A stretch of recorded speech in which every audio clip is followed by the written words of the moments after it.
ምን አደርጋለሁ? አምባ ጊዮርጊስ ጎንደር ከድቼ እመጣለሁ። ሶስተኛ ክፍል ተማሪ ነኝ። አምባ ጊዮርጊስ ጎንደር በምን ብር ስለማጣ ብር ከ30 ነው ትራንስፖርት ብር ከ30 ነው ከአምባ ጊዮርጊስ ጎንደር። እሺ አላገኝም ማለት ከድቼ ቅዳሜ ቀን ገበያተኛው ሲመጣ በዚህ በሳቅ ደብር በምናምን ተከትሎ ይወጣሉ። አንድ ቦታ አድራለሁ። ከሰል ሻጭም የተለያየ ስራ ዶሮም ምናምን በግምናም ይዞ የሚመጣው ጋር በደብረ ብርሃን ስላሴ አድርጌ ይመጣለሁ። ልክ ዞን አዳራሽ ስደርስ ዞን እንትን አስተዳደሩ ስደርስ ያደረጃ አውቀዋለሁ። ህብረት ተብራለ ቢያ እዛ በኋላ ራሱ ቻው ማለላቸው ገጠሮች ሽልክ ብለህ ድርድር የፒያሳን መጥቼ ቀበሌ 12 ተሰጣ ይገበት ገርፈው አታለው ምን ብለው ይወስዱኛል መልሶ ሰንበት ብዬ ደግሞ ጠፍሽበት በጀርባ ፀሐይዋ እንዲህ ስትዞር ጥላት ሲሆን በጀርባ ቁጭ ብያለሁ። አንዱ ሰው ተናግሮ መጣ። ልጁን አስቀረማ ቤተክርስቲያን ላይ ሲናገር አሁን ገኔ ያስቀርቷልና ቢስላል ሊጣላ ይፈልጉ ነው ለምን ዛሬ ያቺ ዘላለም ወደ ተዳማል አይ እንደና ለቀብ ተጋበዝ አው ተተሳሽ ነው የሆነ ነገር ብለንበት ነው።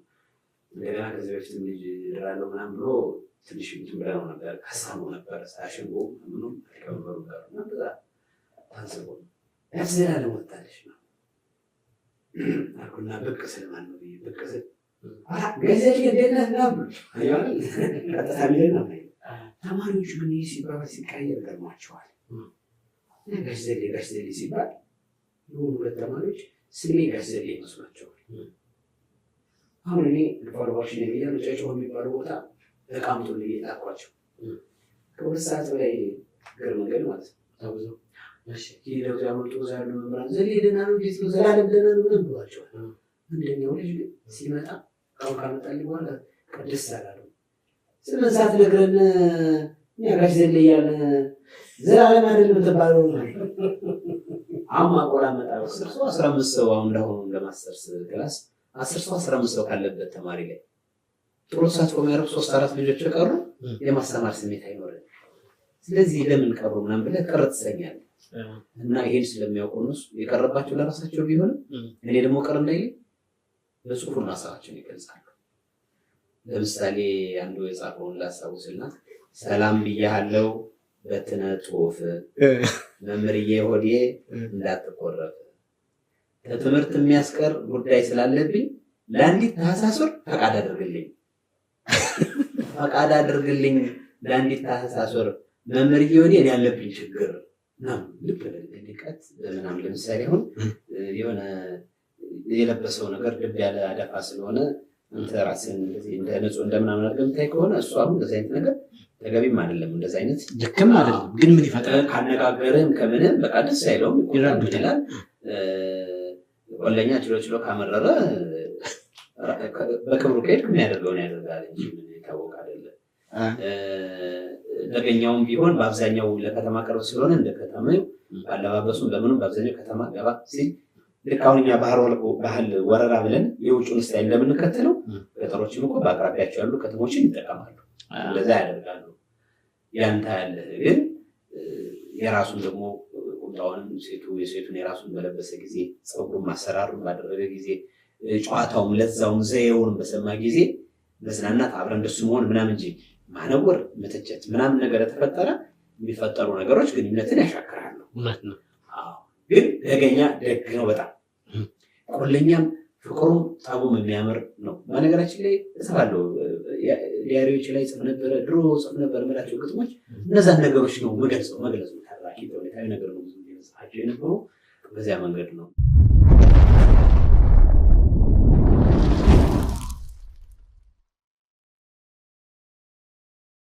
ተመልካቾቼ እንኳን እንደናመጣችሁ ሳምንት ጠብቀን አዲስ እንግዳ ይዘን መጥተናል። የዛሬ እንግዳዬ በጎንደር ከተማችን ውስጥ በተለያዩ የሥራ ዘርፎች ውስጥ ማለትም በኪነ ጥበቡ ዓለም ሰፊ እንቅስቃሴ ያደረገ ነው። ወደ 3 መጽሐፍ አትበሏቸው ይላል። እሱ ግን እንግዲህ የጽሁፍ ስራዎችን አዘጋጅቶ አቅርቧል። አንበበናቸዋል፣ ወደናቸዋል። እንዲሁም ሀገረሰብ የሚባለው ወደ ባህላችን ያዘነበለ አካሄድ ያለው ስራ ነው። ታሪክንም የሚያስታውስ የገጠሪቱ ክፍል ወይም ደግሞ እኛነታችን ምን ይመስላል የሚለውን ነገር የሚያትት ናቸው አብዛኞቹ። በዚህ ጉዳይ ላይ ያጠነጠነ ስራ እንዲሁም ደግሞ ከተማችን ላይ በበጎ አድራጎትና በተለያዩ የኪነ ጥበብ ማህበራት ስራዎች ላይ ሰርቷል። መድረክ ይመራል፣ ብዙ ነገሮችን ይሰራል። በአሁኑ ሰዓት ደግሞ የጎንደር ከተማ ቤተ መጽሐፍት ኃላፊ ናቸው። ብዙዎቻችሁ ታውቋቸዋላችሁ። አንተ ነው ሳይት ዘልይ በጣም ጥሩ። ስለዚህ አጋጣሚ ጎንደር ቤተ መጽሐፍት የቤተ መጽሐፍትና መዛግብት ቡድን መሪ ብለን ብናስቀምጠው ተገቢ ነው። እንዲያውም ሲቪል ሰርቪስ የቤተ መጽሐፍትና ዶክመንቴሽን ቡድን መሪ ነው የሚለው የኔም ብቻ ሳይሆን ብሔራዊ ቤተ መጽሐፍት ትምህርት እንደዚህ አማርኛና እንግሊዝኛ የተቀላቀለበት የሙያ መጠሪያ ነው ያለው። ኃላፊ ሲባል የሌለን ስልጣን የመፈለግ የመሻት ዞሮ ዞሮ እንትን ነው የምታስተዳድረው አንተ ነህ። ከበጀት ውጭ በጀት የለውም። ሌላውን ነገር ስራውን ታስተባብራለህ። እሱ ነው ጉዳያችን። እንግባ። ጀምረናል። ዘሌ አንተ ያለህበት ቦታ ዛሬ ዘመን ተቀይሮ እንደ ቀላል ሊታይ ይችላል እንጂ አንድ በጣም ትልቅ ትውልድ እየተገነባበት የሚወጣ ቦታ ነው። ከንባብ ጋር ተያይዞ እንደ ቀላል አናየውም በነገራችን ላይ አይደለ እንጂ ሌላ ቤተ መጽሐፍት በዚህ አጋጣሚ ቤተ መጽሐፍት ስለ ቤተ መጽሐፍት አንድ 5 ህጎች አሉ። አንድ በቤተ መጽሐፍት ሳይንስ ምሁርነቱ የታወቀ ራንጋናታን የሚባል ፕሮፌሰር እሱ ያስቀመጠው ነው። እዛ በኋላም ሌሎች ሰዎች በተለያየ መንገድ በትምህርትም በስልጠና የሚሰጡታል እና ይሄ እውነት 5 ህጎች የሚባሉ አሉ። ከነዛ ውስጥ አንዱ ቤተ መጽሐፍት አዳጊ ተቋም ነው፣ ግሮዊንግ ኦርጋኒዝም ይሉታል። ትክክል ነው። አየው እና ጊዜ ያለፈበት የሚባል አይደለም፣ ከዘመን ጋር አብሮ ይሄዳል። አዳጊ ማለት በሚሰበሰባቸው መጽሐፍት እያደጉ በመሄድ አይደለም፣ ለደንበኛ ምናምን በሚል ብቻ አይደለም። ዘመኑ የሚጠይቀውን ቴክኖሎጂም ተከትሎ ይሄዳል እና አለፈበት የሚባል ነገር የለም። ትናንትን ዛሬን ነገር ማገናኘት አይደለም። እሱን ማገናኘት ስለሆነ ስብዕና የሚገነባበት እንዳልከው ትውልድ የሚገነባበት ትውልድንም ከትውልድ ጋር የሚያገናኝ ድልድይ ነው በጣም እና ምንም ጥርጥር የለም በቤተ መጽሐፍት። አሁን አንዳንድ ሰው የተሳሳተ ግንዛቤ ስላለው ቤተ መጽሐፍት እኮ ምናምን ይላል። እየዘመነ ይሄዳል እንጂ እስካለን ድረስ ይቀጥላል። አሁን በዓለም ላይ ያሉ የሚባሉ ታዋቂ ቤተ መጽሐፍቶችን ትልልቅ ኢንተርናሽናል ላይብረሪዎችን እኮ ሰርች አድርገህ ብታይ የጥንቱን የድንጋይ ዘመን በድንጋይ ላይ ያለውን ጽሑፍ እሱን ሁሉ የያዙ አሉ። አሁን ዓለም የደረሰበትን ሳይንስ ቴክኖሎጂ በመጠቀም ደግሞ ዘመናዊ የሆኑ ማንበቢያዎችና ዘመናዊ የሆኑ የእውቀት የመረጃ መገቢያ መንገዶች ማግኛ መንገዶች አሉ። ማለት እነ ኢቡክ ምናምን የምትለው አይነት ቴክኖሎጂዎች አሉ። ስለዚህ በዚህ ጥርጥር አይገባ፣ ምንም የሚያልፍበት ነገር የለም። የኛ አመለካከት ነው፣ እኛ የተሳሳተው አመለካከት ነው። ወደኋላ ቀርተን እሱ ወደኋላ የቀረም ይመስላል። ዘመኑ ላይ አሁን ስታየው አንድ የቤተ መጽሐፍት ትውልድን ከሚያፈራ አካል ይልቅ ያን ያህል ወደ መዝናኛው ብቻ ትልቅ ቦታ ተሰጥቶት ዝቅ ተደርጎ ይታያል። ማንበብ አሁን ብዙውን ጊዜ ወርዷል ማለት እንችላለን 100%። እንደው ሌሎች ያሉትን አንባቢዎችን ስሜት ላለመንካት እንደዋለ እንበል እንጂ ንባብን መራቅ ከንባብ መውጣት ብዙ ነገሮች ይታያሉ እና ይህንን ትልቅ ሰው የሚሰራበትን አካል አውርደን ያየንበት ዘመን ላይ ያለ ነው። እንደው ስለ ንባብ እስኪ እናንሳና ንባብ አንባቢ የቀዘቀዘበትና ወደ ቤተ መጽሐፍት የማይመጣበት መጽሐፍት የማይገዛበት ሰው ምን አይነት ችግር ነው ብለህ ታስባለህ? ስለ ንባብ አንደኛ በዚህ ዘመን ትኩረትን የሚሻሙ ሌሎች ነገሮች መብዛታቸው የሰው ሀሳብ ትኩረቱ ብትንትን ያለ ነው። ትኩረትን የሚሻሙ ነገሮች ለምሳሌ ቴክኖሎጂን በመጠቀም በየእጆቻችን ያሉ ዲቫይሶች ሌሎች አማራጮችን ሁሉ አብረው ይዘው መጥተዋል። ስለዚህ የኛ አጠቃቀም አጫጭር ወደሆኑ ድንቃድንቅ አዝናኝ ወደሆኑ ሰበር እንደሚባለው ድንገተኛ ዜናም የሚያስደንቁ ነገሮች እሱ ስለሚበዛ ወደዛ የሚሄደው ሰው በዛ። ስለ መጽሐፍትም ቢሆን ሰው ወደ ንባብ እንዲገባ ይሰራል ማስታወቂያ፣ የመጽሐፍት ዳሰሳ ቅኝት፣ ጥቆማ፣ አራኪ አንቀጽ ምናምን ተብሎ ሚዲያዎችም ግለሰቦችም የተለያዩ ሰዎችም ይሰራሉ። እነዛ በዚህ በማህበራዊ ሚዲያዎች ይቀርባሉ። እነዛ ማለት ሰውን ለማነቃቃት ወደ ንባብ ለመሳብ ርቆ የነበረውን ለመመለስ ነው። ግን እኛ ቅንጭብ ያለ ነገር ስለዛ መጽሐፍ ከዛ ወስደን ያነበብነው ይመስል ያን ብቻ እናወራለን። ለምሳሌ የዛ ፊት ለፊት ላይ የሚታየ መጽሐፍ አለ ምኑኛ ያለው ይሄ እነ ትዕግስት እነ ቴዎድሮስ መጽሐፍ በዚህ ዙሪያ የሚያወራ ጥሩ ነው። ይሄን ማወቃቸው ግን መጽሐፉ ማየት በጣም ያስፈልጋል። ውስጡ ማየት ለህይወትህ አስፈላጊ ነገሮችን ነው። በተለይ እንደ በአጋጣሚ ፊት ላይ ተቀምጦ በቅርብ ነው ያየሁት። አሁን ይሄን መጽሐፍ አይቼዋለሁ አውቀዋለሁ እንደዚህ ነው ብሎ ማለት ሳይሆን መጽሐፉ ራስህንም ሌሎች ሰዎችንም ማየት እንድትችል መረዳት እንድትችል አንዳንድ ችግሮችን ማወቅ እንድትችል እነዛ ችግሮችን ለመውጣት የምትሞክራቸው ነገሮች ይኖራሉ። ከፍ ሲል ደግሞ ባለሙያዎች አሉ። እነዛ ጋር መገናኘት እንደሚቻል የሚጠቅም ነው። እንዲህ አይነት ነገሮችን የሚያስረዳ መጽሐፍ ነው። ሌሎች መጽሐፍ የራሳቸው እንዲህ አይነት ቁም ነገርና መልእክት አላቸው። ስለዚህ በአቋራጭ ቅንጭብጭብ ያለ ነገሮችን ማየት ስለጀመርን ትኩረታችን ወደዚያ ስለሆነ ንባቡ ላይ እየራቀ ሄደናል እኮ። ከዚህ ጋር ተያይዘው አሁን አማራጮቹ መጥተው እኛን ከማስነፋቸው በፊት አንባቢም ያን ያህል አልነበረ። ተጎትጉቶ የንባብ ባህላችን ለማሳደግ በጣም ደካሞች አልሰራንም ብዬ አስባለሁ። የሆነ ዘመን ላይ ብዙ ሰው እኮ መጽሐፍ ይዞ መንቀሳቀስ ፋሽን ነበራል። አንድ ሰው ቢያንስ በእጁ መጽሐፍ ይዞ ከሄደ የተሻለ እውቀት አለ ወይም ጥሩ ልጅ ነው ጥሩ ሰው ነው ተብሎ ይታመናል። የተወሰነ ማየቱ አይቀርም። አሁን ግን መጽሐፍ ይዘህ እንደ ብር ልትቆጠር ትችላለህ። አለኝ ይላል፣ ፒዲኤፍ አለኝ፣ በሶፍት አለኝ ይልሃል። እኔ 15,000-30,000 መጽሐፍ አለኝ ይላል። ስልኩን ያሳያል። ለማንበብ ብዙም አይመችም እኮ በዛ በላፕቶፕም አንዳንዴ ጥናት ላይ ትምህርት ላይ ያሉ ሰዎች ግድ ሲሆንባቸው ከዛ የተወሰነ ያሉ እንጂ ብዙም የሚመረጥ አይደለም። ይሁን ከተባለ ደግሞ አሉ እኮ ሌሎች ሆን ተብሎ ለማንበቢያ የተዘጋጁ እንትኖች አሉ፣ ዲቫይሶች አሉ፣ ታብሌቶች ምናምን ከነዛ ሁሉ ያለፈ ራሱን ችሎ አሁን የፒንክል የሚባለው ለንባብ የተዘጋጀ ነው። የወረቀቱ ከለር አመቺ ነው ለመጻፊያ። እንደገና ቀጥታ ምናምን የሚሸጡ መጽሐፍት አሉ አይደል? እንደ አማዞን አይነት ቦታዎች ላይ እሱን ሁሉ የምትገዛበት የምታወርድበት አለ። አሁን የስንቱ ኑሮ ያን ማድረግ ይችላል። እኔ የለኝም ለምሳሌ በጣም ትንሽ በበቀደም ግን አለ አማራጭ ለማለት ነው። አሁን አየው ለማለት አማራጭ አለ ነው። ውጭ ያለ ሰው አሁን አንዳንደኛ እንግዲህ ሽሮ እስከ 70 ምናምን ሺህ እኮ ይደርሳል። ነው አንድ እንደ ሰርች አድርጌ መጠነኛ ከሆነ እስኪ እንደው በ5,000 በ6,000 አላጣምና አይኔ እንኳን ከሚለኝ አይሄድ ኑሯቸውን መሰረት ያደረገ አቅማቸውን መሰረት ያደረገ ፍላጎታቸውን መሰረት ያደረገ ሰዎች ሊጠቀሙበት ይችላሉ። በጣም ውድ ነው።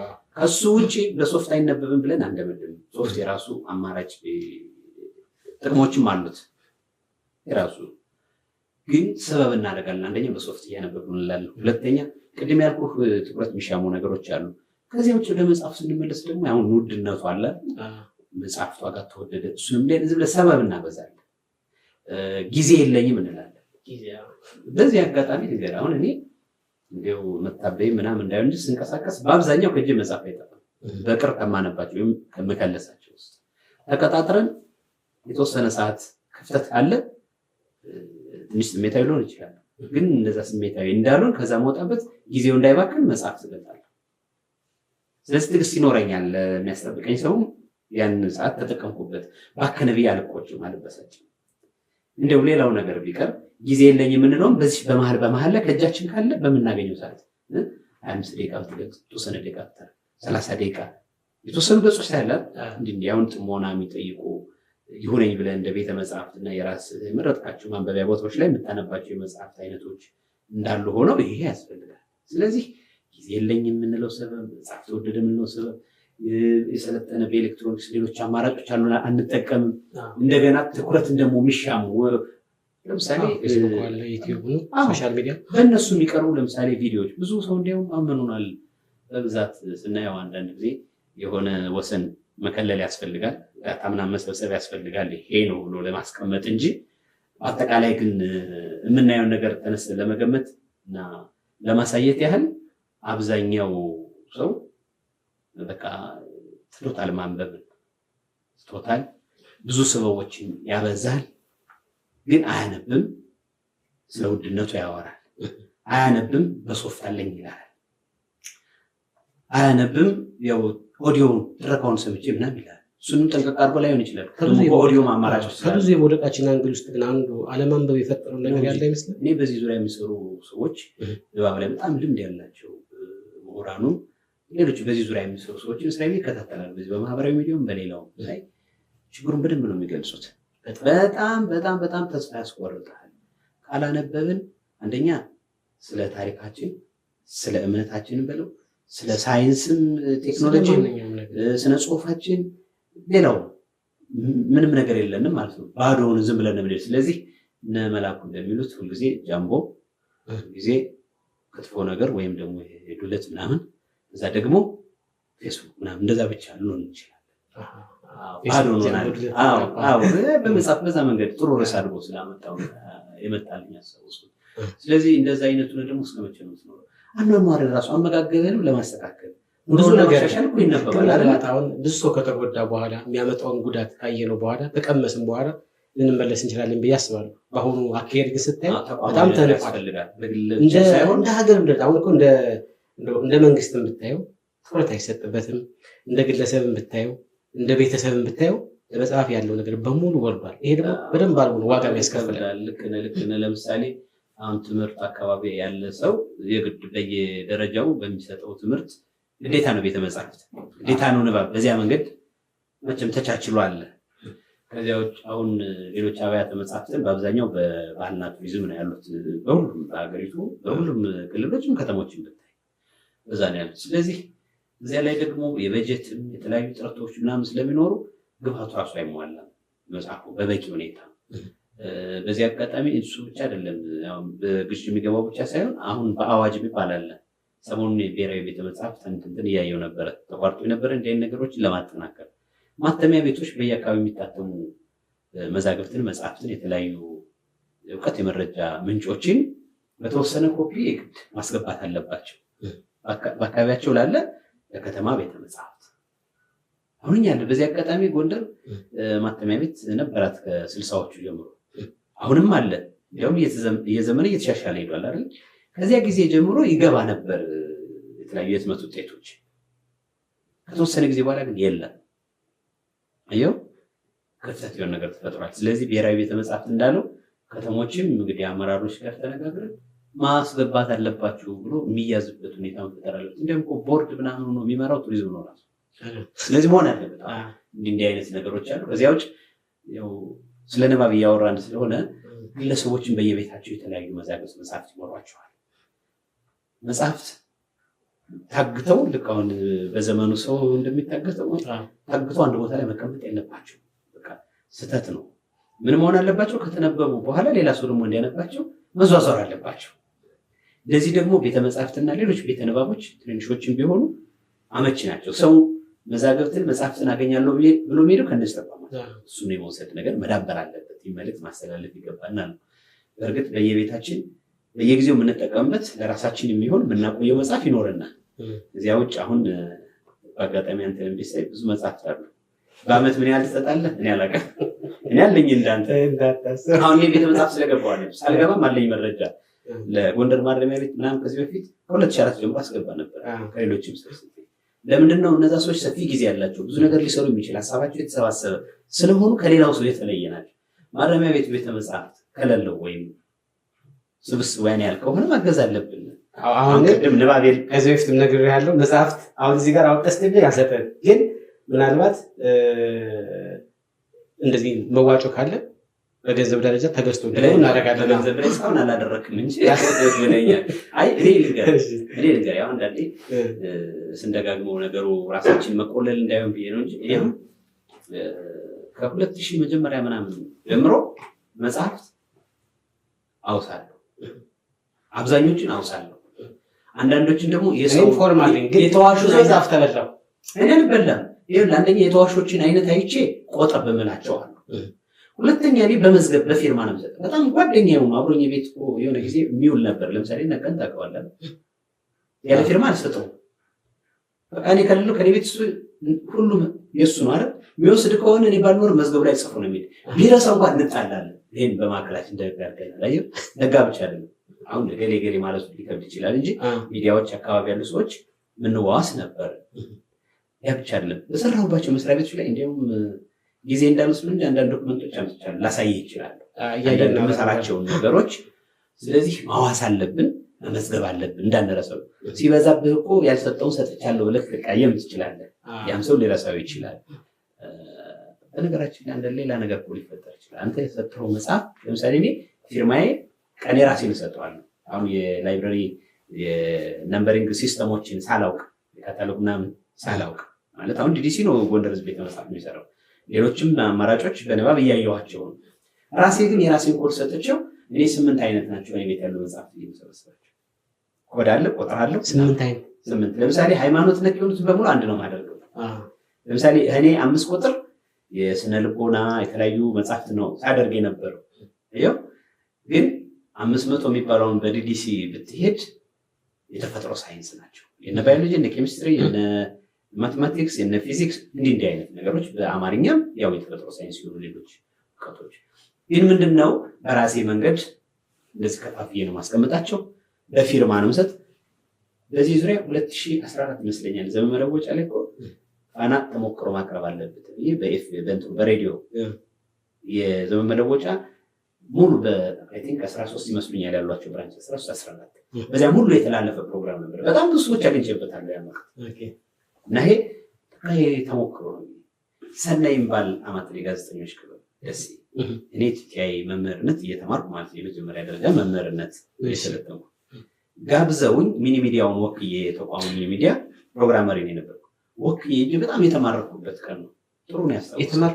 የተማረኩበት አንድ ሰው ስማቸውን ረሳሁት። ምን መሰለህ ሰውየው እንግዳው ነው ቀርበዋል። ትልልቅ ሰዎች የተገኙበት ለምሳሌ የነ ቪኦኤ ምናምን አስተባባሪ ነበር ዳዳ ደስታ ምናምን ይባል ነበር። አንድ ግን ከደሴ መምህር የነበሩ ሰው ከየወር ደሞዛቸው መጽሐፍ ይገዛሉ። መጨረሻ ላይ ጠዋት ታስየቱ ቤተ መጽሐፍት ከፈቱ ይላል። እንግዲህ የዛሬ 24 ዓመት የነበረ ታሪክ ነው የምነግራችሁ። እኔ ግን ያችን ነገር ማስታወሻ ላይ ጽፌያታለሁ። በጣም ገርሞኛል። ደግሞ ስጀምር እገዛለሁ መጽሐፍ ብዬ ነው ያሰብኩት። እንዳልኩትም 4 ብር አውጥቼ የጋሻ አየለን ጥገት ገዝቻለሁ። መጽሐፎች ጀመርክ በዛ የመጀመሪያ ደግሞ ሲሰጠን ከዛ ጊዜ ጀምሮ አንዱ መጽሐፍት አሁን በወር እገዛለሁ። አሁን የመጽሐፍት ዋጋ ምናምን ከፍ ሲል አንዳንድ ነገር ሊያስቸግር ይችላል። ቴክኒክ እንጠቀማለን። ሳላስበው አሁን ያሉኝ ኮሌክሽኖች ያሉኝ የኔ ስብስቦች አንዳንዶቹ የዛ ዘመን ማስታወሻዎችን ጭምር ናቸው። ችግር ምን ነበረ? ግጥም ወድ ስለነበር አብዛኛው ግጥም ነው። ለምሳሌ አሁን 50 ምናምን ግጥም መጽሐፍ ነው ቤት ያለው። እሺ ከዛ ውስጥ አሁን እኔ ሳውሳቸው መሳሳቸውና ለሰው ትንሽ ወደ ኋላ መላቸው 10 ምናምን ይሆናሉ። እነሱን ተደብቀን አንዳንዶቹ ደግሞ እየታተሙ እነሱን አልሰጠም። በዚህ አጋጣሚ ለምሳሌ የአማርኛ ስነ ግጥም ንድፈ ሐሳብ ትንታኔ የሚባል የብርሃኑ ገበየው መጽሐፍ አለ። እሱን እኔ አሁን በጣም ለምወደው ጓደኛዬ ብዙ መጽሐፍ ለሱ ለሰጠኝ እንኳን ሳውሶ አስፈርሜ ነው እንዳልኩ ሰጠው። ለሷም መጽሐፉን ፈልገን የሆነ ቦታውን አሮ ያገንተናል ያስመጣንለት የለም ድጋሚ ትምህርት የለም ምን የለም። እኔ ደግሞ አንደኛ ኮርሱን ደጋግሜ ወስጃለሁ ተዛጋጅ ነው። ሁለተኛ ግን ወዳለው ብያለሁ። አሁን ድሮ እየጻፍኩ ባይሆንም ግን አለ ከዛ በጣም እንዲህ አይነት ስብስብ አለኝ 50 ምናምን ወስለ ሌላው 300 ምናምን ደግሞ በሌላው ከዘር ነው። ብዙ መጽሐፍ ነው ግን ለብቻ ያለኝ ሰው መጽሐፍ ምን ያህል እየተንቀሳቀሱ ነው? ለምሳሌ በዚህ ዓመት ወደ 26 27 ለማረሚያ ሰጥቻለሁ። አምና እንደዚህ 30 ምናምን ሰጥቻለሁ። በየጊዜው ደግሞ ይገባል። እንደገና ደግሞ ከራስህ ካሉ ነው እያወጣህ መሰለኝ። አዎ ከሌሎች ተሰብስበን የራያ መሆን ስላለብኝ ነው። ሰርቲፊኬቶች በየጊዜው ሰጡኝ ላሳየኝ ነው። ሌላው መቄዶንያ ራሱ ብራንች ከፍቷል አይደል? እዚህ ገብርኤል አካባቢ ከዛ ያሉ ሰዎች ያነባሉ ተብሎ ከሃይማኖት ከስነ ልቦናው ከምከም መርጠን ሰጠናል። አንብቤያቸዋለሁ አይደል? የተወሰነ ተረድቻለሁ። ከዛ በኋላ ተቀምጠው ምን ያደርጋሉ? እምሳሳላቸው እስካሁን እኔ ማልሰጣቸው አሉ። በዚህ አጋጣሚ አሁንም ሌላ ሰው ልንገርችና አጋጣሚ ምትባሉ አበዛው ችግር የለም። ለምሳሌ ጋሽ ተስፋዬ የሚባሉ ሰው እዚህ 4ኛ ፎቅ አካባቢ ያሉ ምን እንዳሉ ታውቃለህ? ለጎንደር ሕዝብ ቤተ መጽሐፍት መጽሐፍ ተናዘዋል። ግን መጽሐፉን የምሰጥህ አንተ በዚህ ስራ ካለቀቅ ለዛ አንተ ቦታ ላይ ለሚገባው ሰው ምን ሰጠውና ላይብረሪ የሚገባው እኔ ይሄን ዓለም ስሰናበት ነው። ግን ንብረቱ ይሄ ጎንደር ሕዝብ ቤተ መጽሐፍት ይሄን ጽፌው ለልጄው ልሰጥቻታለሁ ይላል። ሁሌም ከተማ ላይ ስንገናኝ አለ ደህና በርታ አያለው እኮ ይላል። ደግሞ ማህበራዊ ሚዲያ አንዳንዴ የድሮ እንትን ናቸው፣ ከፍተኛ ኃላፊነት ላይ የነበሩ ናቸው። በደርግ አንባቢ ናቸው። በዛ ዘመን በነገራችን ላይ ንባብ በጣም ይበረታታል። አዎ በተለይ እዚያው ዙሪያ ያሉ ሰዎች ያነባሉ። ርዕዮተ ዓለማቸውንም ምናቸውንም ሌላውንም ቢሆን ያነባሉ። የዛ በኋላ ያለው አያነብም እያልን አይደለም። ሁሉም ጊዜ ያስፈልገዋል። ሁኔታዎች የዛ ዘመን ምን ያደርጋል? ያን ዘመን የሚተችበት የራሱ የሆነ ነገር አለው። ግን ደግሞ ማንበብን እንድንወድ አድርገውን ያለፉት ዘመን የዛ ዘመን ቅሬትም ነው።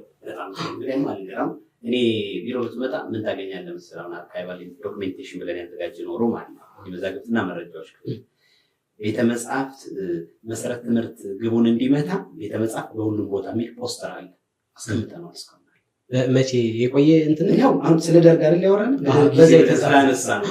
ያን ጊዜ ያደርጉት የነበረው እንቅስቃሴ እኮ ኢቨን አንድ ቃል የሆነ ብልጽግና የሚል ቃል አሉ። አንዱ መፎክር ነው። የሆነ ሰው ስታሳይ የአሁኑ ዘመን በብልጽግና የወጣ ይመስላል፣ ግን አይደለም። ከ30 ምናምን ዓመት በፊት የነበረ መፎክር ነው። በመሰረተ ትምህርት ዘመቻ ሁሉም ያንብብ እየተባለ ያን ጊዜ ቤተ መጻሕፍት በሌለባቸው ቦታዎች ይሰሩት የነበረውን ስራ ስለኛ የዛ ዘመን ሰው አይደለም። ልጆች ብንሆንም ብዙ ለማስታወስ እንቸገራለን። ያን ዘመን ግን ገጠሩ ላይ ሁሉ ለምሳሌ በአህያ ተጭኖ የገርባ ውሃ የሚባል ታውቃለህ? በአህያ በዚህ በዳርና በዳር ሼራ ወይም በፕላስቲክ የተዘጋጀ ውሃ መቋጠር፣ መጽሐፍም እንደዛ ሆኖ ሳጥን ሳጥን ተደርድሮ መጽሐፍ ከወረዳው ወደ ገጠር ቦታዎች ይሄዳሉ። ይሄ የስርዓቱ ደጋፊ እንዲሆኑ የሚፈለጉ አባላት የጥናት ክበብ የሚባል አለ።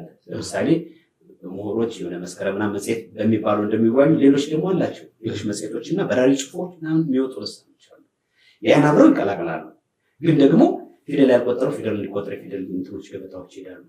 እነሱ ብቻ አይደሉም፣ ሌሎች ተጨማሪ የሚነበቡ የተለያዩ መልእክቶች አብረው ይሄዳሉ እና ያ ዘመን በዚህ ሊደነቅ ይገባዋል። እውነት ነው። አሁን ምን እየተደረገ ነው? ሁሉ ቦታ ላይ ቤተ ንባብ እንዲሆን ጥረት እየተደረገ እኛም ማድረግ እንባላለን፣ እንሞክራለን፣ ግን አይሟላ። ለምሳሌ ክፍለ ከተሞች ላይ በእያንዳንዱ እናድርግ ብለን እናስባለን። ቢሮ ለራሳቸውን ጠጣ ቦታ ያለ ወንበር ምናምን እንደዚህ ይቸገራል። ይህ ሲቸግር ለጊዜው እናደርጋለን። ከአማራጭ ሲጠፋ ልክ አሁን መረጃ ዴስክ ምናምን የሚባል እንግዳ ማረግ ያለ እዛ ላይ ሽፍ ነገር ተደርጎ እንዲደረድሩ ያለን አንዳንዶች እንደዛ ያደርጋሉ። ተቋማትም አሉ በዚህ መንገድ የሚሰሩ። አሁን በንባብ በቤተ መጽሐፍት በዚህ አገልግሎት ዙሪያ ከገባን ሰዓታችን ሁሉ በዚህ መሄድ ይመስለኛል። ግን እዚህ ጋር ጊዜ አንድ ነገር ላንሳል። ቤተ መጽሐፍታችንን አልፎ አልፎ እንመጣለን፣ ስራ እረፍት ስን ምናምን እናያለን። ቤተ መጽሐፍት ይጠቀምበታል ተብሎ ከሚታሰበው ሰው የተለየ ሰው ሲጠቀም የምናየው ዝም ጊዜ ለምሳሌ የቤተ ክርስቲያን ዲያቆናት፣ ቀሳውስት በአብዛኛው ሲጠቀሙበት ያለው ቦታው ነው። መጥቶ ያነባል ብለን ከምንጠብቀው ሰው ውጪ ማለት ነው። ይህ ስታየው ምን ይሰማል? በጣም ጥሩ። ከሱ ይልቅ መጀመሪያ የሚያስደነግጥ አንዳንድ ስሜት አለ። አንዳንድ ጊዜ ባዶ ይሆናል። እንግዲህ አዳራሹ የንባብ አዳራሹ በአንድ ጊዜ እስከ 150 ሰው ያስተናግዳል ተብሎ ይታሰባል።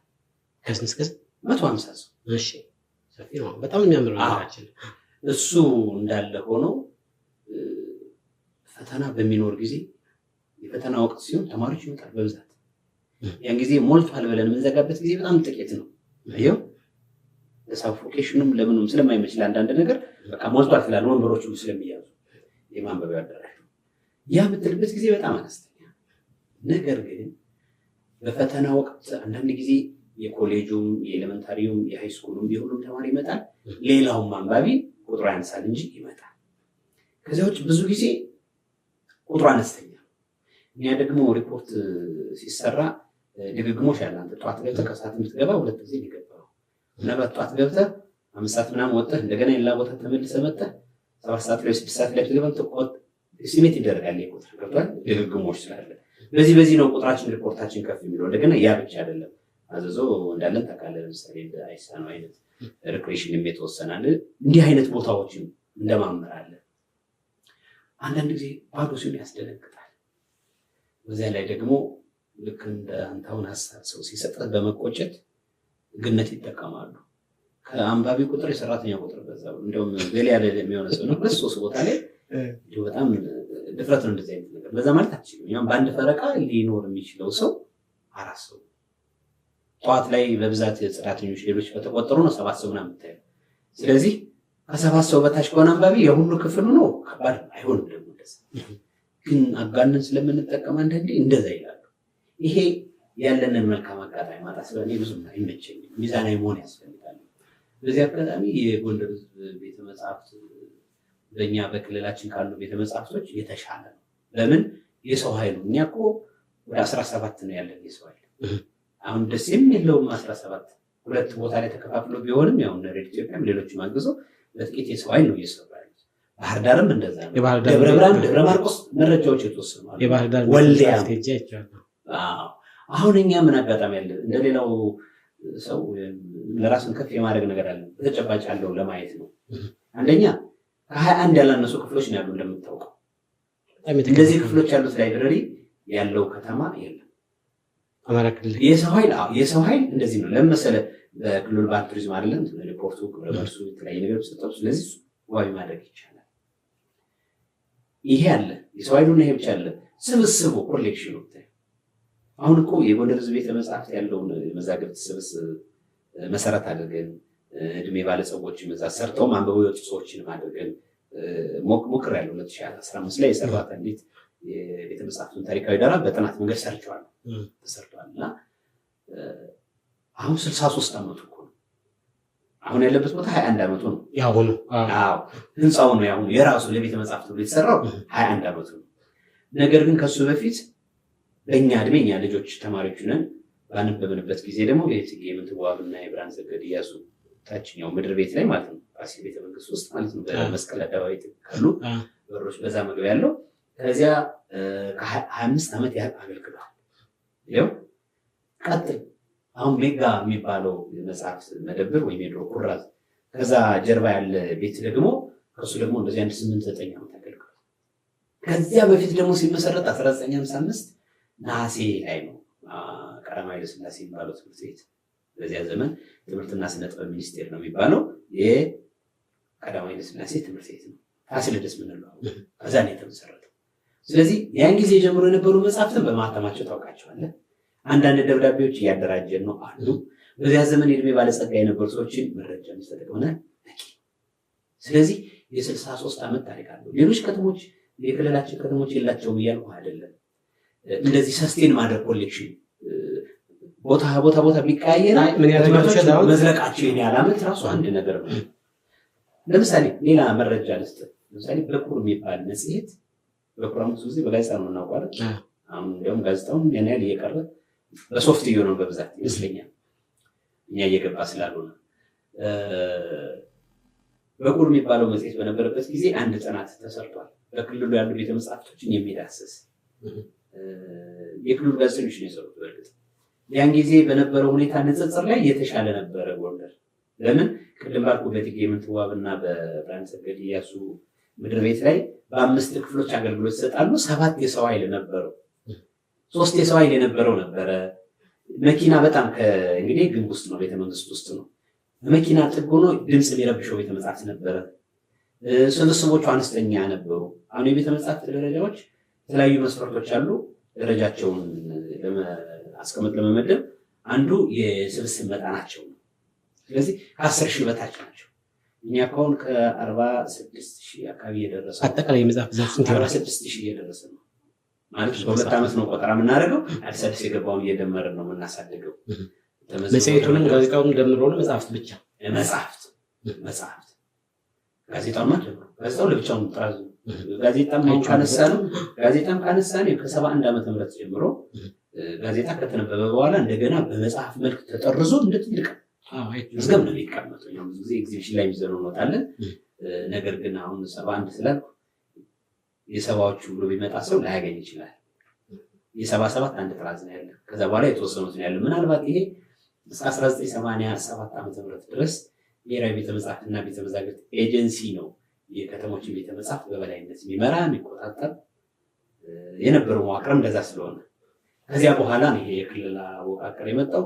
በክልል ደግሞ ዞኖች እያለ የመጣው። ስለዚህ ምናልባት የቀደሙ መዛግብቶች ወደ ናሽናል ላይብራሪ አዲስ አበባ ሄደው ሊሆን ይችላል ያስባሉ። ግምት ብቻ ሳይሆን ፕሮፌሰር ባዬ ኢማም ግለ ታሪክ ላይ አንድ ያነበብኩት ነገር አለ። እሳቸው እዛ አካባቢው ስለነበሩ ከየአካባቢው የነበሩ መዛግብት ተጭነው ወደዛ ሲመጣ አስታውሳለሁ ይላሉ። እኔም አንዳንድ ሪፖርቶች ሳይ መጠናቸው ይላክልን ይሄ ይደረግልን የሚል ደብዳቤዎችም እያገኙ ስለሆነ ስለዚህ ወደዛ ሄዶ ይሆናል። ከዚያ ውጭ ምናልባት ሰርቶ አደር ጋዜጣ ነው እንጂ የሌለና በቀዳማዊ ኃይለ ሥላሴ ጊዜ የታተሙ የተወሰኑ መዛግብት አሉ። በደርግ ጊዜ የወጡ መጽሔቶች፣ ጋዜጦች፣ በራሪ ጽሑፎች አሉ። አብዛኞች አሉ። በኢህአዴግ ዘመንም አሉ። ምናልባት አሁን ወደ አሁኑ ስንመጣ ግን ብዙ ጊዜ ወደ ሶፍት ያተኮሩ ይመስለኛል። እቺ ብልጽግና ልሳነ ብልጽግና የምትባል ማለት ኮፒ እሱም ግለሰቦች በአጋጣሚ አምጥተውልን እሱ ነው ያለን። የለም አሁን በዚህ አጋጣሚ አሁን ያለው መንግስት እነዚህ ሰነዶችን የተወሰኑ ነገሮችን ለትውልድ እንዲቆዩ በተለያየ መንገድ እንደሚሰራ ገምታለሁ። ግን ላይብረሪ ማስገባት አለበት፣ እንደዛ መሆን አለበት። አሁንም ከላይብረሪ ምንወጣ ይመስለኝ ተመችቶኝ በዚህ መቀጠል እንችላለን። አይ እንወጣለን። አንዴ ከገባንበት ታሪኩ በጣም ብዙ ስለሆነ ነው። አንዴ ግን ለተመልካቾቻችን ቤተ መጽሐፍታችን በነገራችን ላይ እኔ በጣም ነው የምወደው። ምክንያቱም ለምን መሰለህ የህፃናት ክፍል ለብቻዋለሁ፣ የመጽሔት ክፍል፣ ጋዜጣ የሚፈተኑ ተማሪዎች የሚያነቡበት አማርኛ ክፍልና ክፍልፍል ብሎ ሰው አይረበሽበት እና ደስ ይላል። ጊዜው ለማሳጠር 21 ክፍል ያልኩ ክፍሎች እንደዛ በምክንያት ነው። በብሔራዊ ቤተ መጽሐፍትና ቤተ መዛግብት ኤጀንሲ ዲዛይን በእነሱ መነሻ ነው የተሰራው። የጎንደርን የኪነ ህንፃ ጥበብ እንዲከተል ደግሞ በዘመኑ ኢንጂነሮች ሞዲፋይ ተደርገዋል። ከህንፃው ጀምሮ በዚህ መንገድ ነው የሚያምረው። ይህ እንዳለው ነው። እነዚህ ክፍሎች በላይብራሪ ሳይንስ የላይብራሪ ቤቶች 3 ናቸው። የቴክኒክ የአስተዳደርና የአገልግሎት ተብለው ይከፈላሉ። ስለዚህ አስተዳደር የሚባሉ ለምሳሌ ቢሮ ነው፣ የቡድን መሪው ቢሮ እና ሌሎች ድጋፍ ሰጪዎች ጋር አንዳንድ ዶክመንቶች ምናምን እናስቀምጥ። ከዚያ ውጭ ቴክኒካል የሆነ ምዝገባ ምደባ የሚሰራበት እናንተ ብዙ ጊዜ ስለምትመጡ ታውቁታላችሁ ስፋደጋለሁ። ቴክኒካል የምንላቸው የተወሰኑ እነሱ ናቸው። ልክ ባንኩንም ቴክኒካል ጋር እናደርገዋለን። ባንክ አለን በነገራችን። ግን በጣም ከመጽሐፍት ውጭ የቆዩ ስታሳየኝ እኔ በጣም ብዙ የተለያዩ ኢብራሂስት መጽሐፍት ሁሉ አሉ። የመዛግብትና መረጃዎች ክፍል ደግሞ ሌላ ነው። እሱ እንዲያውም በቅርቡ ጎንደር ዩኒቨርሲቲ አንድ ስልጠና ሰጠውን እዚያ ውይይት አድርገን ነበረ። ምንድነው መሰለህ አሁን ሙዚየም ቤተመጽሐፍትና አርካይቭ ይባሉ። ቤተመዛግብት የተለያዩ ናቸው እና ብዙ ጊዜ ቤተመጽሐፍት ሲባል መዛግብትን አይዙ ከናሽናሎች ውጭ። ይሄ ግን ነባር ከተማና የነበረ ስርዓት ስላለው ሊኖረው ይገባል ብለን አቋቁመናል። አሁን እኛ መዛግብትና መረጃዎች የሚባል አለ። ይኸው ቤተመጽሐፍት ብቻ አይደለም። ምንድነው ቆይት ያሉ 50 ዓመት 60 ዓመት አንዳንዶች ደግሞ ኮፒዎች አነስተኛ ሆኑ 70 ምናምን ዓመት ይሆናል። ለምሳሌ 80 ምናምን ዓመት የሆነው የካቶሊክ መጽሐፍ አለ። 80 ከታተመ 81 ምናምን ነው። እሺ ኢንታሶል ምናምን መጽሐፍ ለምሳሌ የ1930ዎቹ መጽሐፍ ቅዱስ አለ እኮ አዲስ ኪዳን ብዙ ነገር አለ። የሌሎችም አለ። የ1960ዎቹ የፕሮቴስታንቶች የብዙ ሃይማኖቶች እንትን አለ። በየዘርፉ አሉ። እነዚህ ስብስቦች አሁን ሌላው ቤተመጽሐፍት ላይ አይደለም የሚቀመጡት፣ ተለይተው ለዚህ አርካይቭ ሆነዋል። ዋናው ግን የአርካይቫችን ጋዜጦችና አንዳንድ ኮፒ የሆኑ ሌላ ቦታ ላይ የማይገኙ ተብለው መዛግብት ከቤተ መጽሐፍት የሚለይበት አለው ራሱ ሳይንስ የሚተነተን። ከዛ አንጻር እየለየናቸው እንደገና እያደራጀናቸው ነው። ምክንያቱም ለማንኛውም መጽሐፍ በብዛት የሚታተሙ መሆን የለባቸውም። የትም ቦታ የሚገኙ ከሆነ የተለየ መዛግብት ላይ አታደራጅም። ያው የተለዩ ናቸው፣ ኮፒ የሌላቸው ይሆናሉ። በመጎዳት ላይ ያሉ መጠበቅ ያለባቸው ጠቀሜታቸው ለምርምር በኢኮኖሚ በማህበራዊ ነው ተብሎ ይተነተናል። አሁን ያመዛግብት አንዳንዱ ሰው ዝም ብሎ ዘግተን ያስቀመጥ ነው ይመስላል። ይሁነኝ ብሎ ለሚመጣ አካል መሆንም አለበት፣ እንዳይጠፋ እንዳይጎዳ። ያው አንዳንድ ነገሮች እስኪሟሉልን ነው እንጂ አንዳንዶቹ እንደ ሙዚየሞች በደንብ ጥበቃ ልናደርግላቸው የሚገቡ ማለት ነው። ወደፊት ደግሞ በፊልም በማይክሮፊልም ተዘጋጅተው በዛ ብቻ ሊታዩ ሊነበቡ የሚችሉ ካልሆነ ሶፍት ስካን እየተደረጉ ኮምፒውተር ላይ ተቀምጦ ሶፍቱን ብቻ የምታየው ኦሪጂናሉ ከሰው ንክኪ እየራቀ ታሪኩ እንዲረዝም እንዳይተሻሽ እንዳይገነጣጠል። አሁን ይህ ተጎንደር ባለው ጋዜጣ ብዙ ይጠቅሰዋል። የተወሰነ ኮፒ አለን። እሷም በጣም አስቸጋሪ ስለሆነ በቃ ኤግዚቢሽን ላይ ስናወጣ ከበሩን ነው የምናሳየው አንክፍተው። ለምንድን ነው እንሽክሽክ እያለ ስለሆነ የተወሰነው ግን በስልክም በምንም ፎቶ አንስተን ኮምፒውተር ላይ ሰባስበናል። አሁን ይሄ ወደፊት ደረጃውን በጠበቀ መንገድ ተሰርቶ መቀመጥ አለበት። ቤተመጽሐፍታችንን አንድ ቀን ታሳይልኛለህ። በጣም የሚገርም ደስ የሚል ነገር ነው። ገብተን እያየን በተለይ ይሄ መጽሐፍቶቹን ለየብቻ ያስቀመጥክበት መንገድ ዘሌ እኔ በጣም የሚደንቀኛል። ዛሬ ነገ እያልኩ ጎብኝቼዋለሁ፣ አይቼዋለሁ። ግን የሆነ ቀን ደግሞ ከተመልካቾቻችን ጋር እንደምናየው ተስፋ አደርጋለሁ። ራሱን ችለን እንደዛ ብንሰራው በጣም ጥሩ ነው። አንድ ጥያቄ ነው። አገልግሎቱ እንዲህ ነው፣ ይህ ክፍል ይሄ ነው ያለን ሙያዊ የሆኑ ነገሮች እየገለጽን ለተገልጋዩ የማስተዋወቅም የመሳበም ነው። ጥሩ ነው፣ ተገቢ ነው። ቅድም ያልነው የንባብ መዳከምን ለማገዝ ከሚሰሩ ስራዎች አንዱ ይሄ ነው። ማሳየት ማስጎብኘት አለብናል። የጎዳናው ስና ደግሞ በጣም የሚገራርም ነገር አለ። በእርግጠኝነት ሰው ሲያየው ለምን መሰለህ እንዲታይ ሀሳብ ያነሳውልህ የጎንደር ቤተመጽሐፍት ውስጥ ጎንደር ቤተመጽሐፍት የያዘው ነገር ህብረተሰቡ አለው ብሎ የማያስበው ነገር ነው ያለው። እንደዚህ ያለ እንደ እንዲሁ ማድረግ አለ መጥቶ ማየት አለባቸው። በርቀቱን አውጣው አቃጠሉት ሸጡት ምናምን ይባላል። እኛም ውጭ ያሉት ምን ይወጣው ነው እንላለን።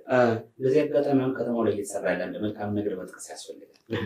ጎንደር ዩኒቨርሲቲ ቅድም ባልኩህ አንድ መርሃ ግብር በደንብ አርካይቫቸውን ጎብኝተናል። ፕሮፌሽናል በሆነ መንገድ እየተሰራ ነው። በጣም ደስ ያለኝ የዞኑ አስተዳደር ማዕከላዊ ጎንደር የምንለው ቀድሞ የሰሜን ጎንደር የሚባለው የጠቅላይ ግዛቱ የነበረ ቀደም ባለው ጊዜ ደግሞ ከደርግ በፊት ነበረው ያን ጊዜ ጀምሮ የነበሩ መዛግብት ዞን አስተዳደር ውስጥ ሁለታች ክፍል ላይ ጥሩ ሁኔታ አልነበረም። ግን ቆይቷል። መቆየቱ ደስ ይላል። አየው ቆይቷል። የቆዩበት ሁኔታ መዛግብት በሚቆዩበት አይደለም። ለምሳሌ ብል ምናምን ሊበላው ይችላል። ጎደል ቅዝቃዜ፣ እርጥበት ያለበት ፀሐይ ቀጥታ የሚገባበት በጣም ጥንቃቄ ይደረጋል። ልክ አንዳንድ ውድ ነገሮች እንደሚቀመጡት አላውቅበት ብለን ነው እንጂ መዛግብትም እንደዛ ነው መቀመጥ ያለባቸው። በዛ ሁኔታ አልነበረም። እንግዲህ ብዙ መዳን የሚችለው እንዲድን ነው። ግን ተሰብስቦ ተደራጅቶ ገብቶ አርካይቭ እያደራጁ ማስጎብኝተው ነው የሚወስ በጣም ደስ የሚል ነው። ያው ይቀረዋል፣ ጊዜ ይወስዳል። ግን ሳይንሳዊ በሆነ መንገድ እያደራጁ ነው። ስለዚህ ጎንደር ጠፋ ለማለት መረጃ ያስፈልገናል። ጥሩ ነው እኔ ለከታተሉ። አዎ ሁለተኛ ሕክምና ሳይንስ ኮሌጅ ግቢ ውስጥ ነበረ።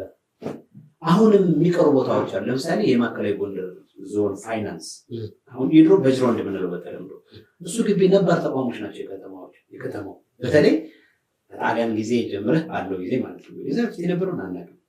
በዚህ አጋጣሚ ጎንደር እያልን ስናነሳ ያላነሳ ነው አንድ ነጥብ ልጥቀስልህ።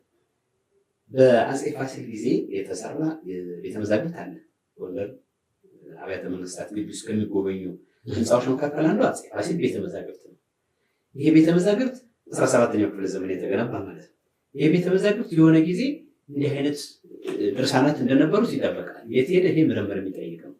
ግን አንዳንድ ጥናት የተደረጉ ጽሁፎች ስናይ ምናልባት ለኢትዮጵያ የመጀመሪያው ቤተመጽሐፍት ይሆናል ተብሎ ይገመታል ነው ያለው። ሲናገር አንድ ከበደ በተለሚስ የሚባሉ ሰው የጻፉት በ60ዎቹ አዲስ አበባ ዩኒቨርሲቲ ላይ የወጣ ህትመት ነው።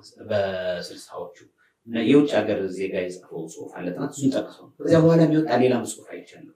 ስናስበው ከጎንደር ዘመን በፊት እንደዚህ የንባብ ቦታ ቤተመጽሐፍት አልነበረም ማለት ባንችልም ይሁነኝ ተብሎ ለዛ የተሰራ የለንም።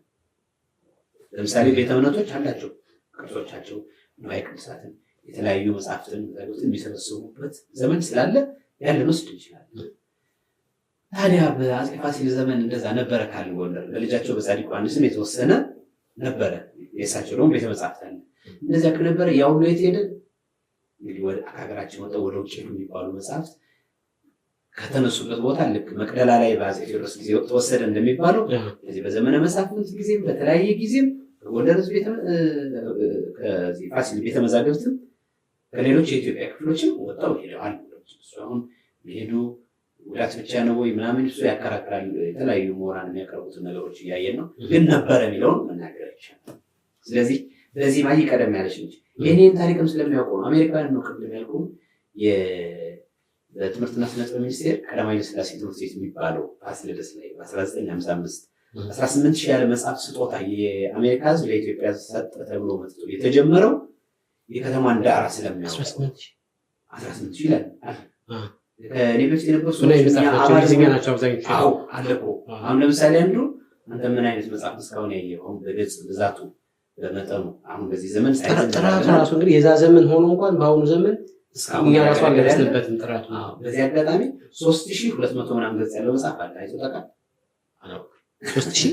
3200 ምናምን ገጽ ያለው ስለምንድን ነው መዝገበ ቃል ያ ድጋፍ ተደርጎለት ቆመ የምታየው በአትሮኖስ ቆመ የምትገልጠው ዳር ላይ ሁሌ እንግዲህ እዛ ስትመላለስ አላስተዋልከውም ማለት ነው።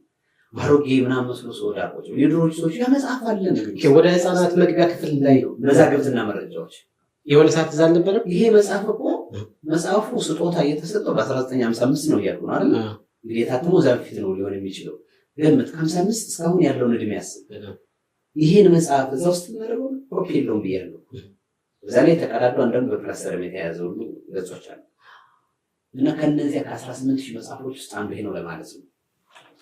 ያን ጊዜ ይነበቡ የነበሩት ለምሳሌ ትልቅ ሰዎች ሲመጡ ያን ጊዜ ይማሩበት የነበረ መጽሐፍ አለ። ለምሳሌ ለማ በገበያ፣ ለማ በትምህርት ቤት፣ ለማና ዘመዶች ሲባል ትሰማለህ። አንዳንድ ፕሮግራም ላይ ይሰሩታል። እሱ መጽሐፍ ከኛ አለ። እንዲያውም ደጋግሞ ታትሟል። ለምሳሌ በ60ዎቹ ደግሞ ታትሟል። የመጀመሪያው የ40ዎቹ ነው። 19 መማሪያ መጽሐፍ ነበረ። ይዘቶች ምናምን ልናወራባቸው እንችላለን። ቤተመጽሐፍት ሌላ ጊዜ እንስራው ስላለን ራሱን አስችለን ልናወራ እንችላለን። በጣም አሪፍ። በቤተ መጽሐፍታችን ከተነሳ አያልቅ። ወደ አንተ ጉዳይ እየገባን አይደል? ብዙ ሰዓት ወሰደ። እንግባ እስኪ እና ከዛ በፊት ግን ቤተ መጽሐፍት ላይ አንድ መጽሐፍ አይቼ እስከዛ ድረስ ይገርመኝ ነበር እና የት ሄዱ ነው እያልኩ ስፈልገው አንተ ቤተ መጽሐፍቱን በኃላፊነት ከመያዝ በፊት የሆነ መጽሐፍ አይቼ በጣም ገርሞኝ፣ ሁለት መጽሐፍቶች ናቸው። አንደኛው ተወሱን ተወውና ግን አንደኛው መጽሐፍ ድጋሚ ለማየት ስፈልግ አጣሁት። ብዙ ጊዜ ፈልጌዋለሁ። አማርኛ ክፍሎችም ሌላ ቦታ ፈልጌዋለሁ፣ አጥቼዋለሁ።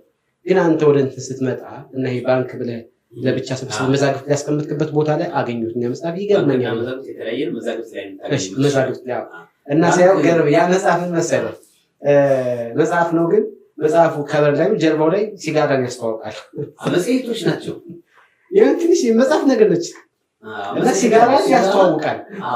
ሲጋራ አይደለም የሚለው ሲጃራ እና ገርሞኝ መጽሔቶች አሉ። በ1950ዎቹ ይወጡ የነበሩ መጽሔቶች ናቸው እና በጣም ያማልላል። በነገራችን ላይ ፋና ማነው ፕሮግራም እንዲሰራበት አድርገናል ወስደን ያን ዘመን የነበረው አየሁ።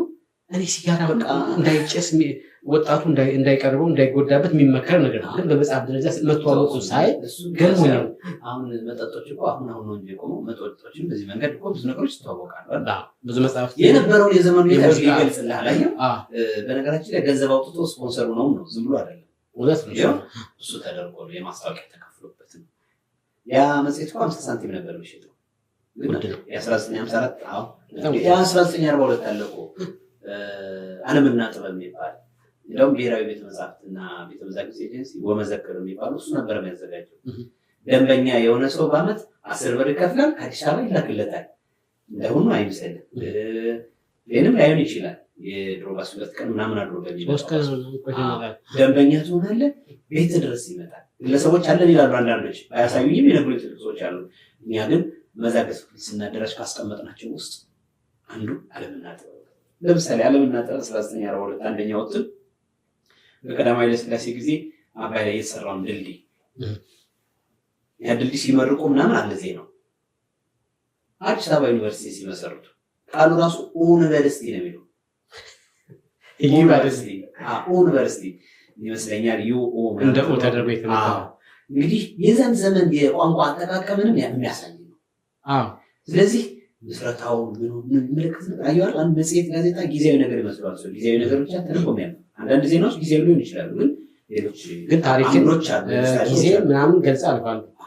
ኢቭን ይሄ ጊዜያዊ የምትለው ነገር ምንድነው የሚባለው? በጋዜጠኝነት ማይኮ የዜና ሁሉ የመጀመሪያ ደረጃ የታሪክ ረቂቅ አይደለም።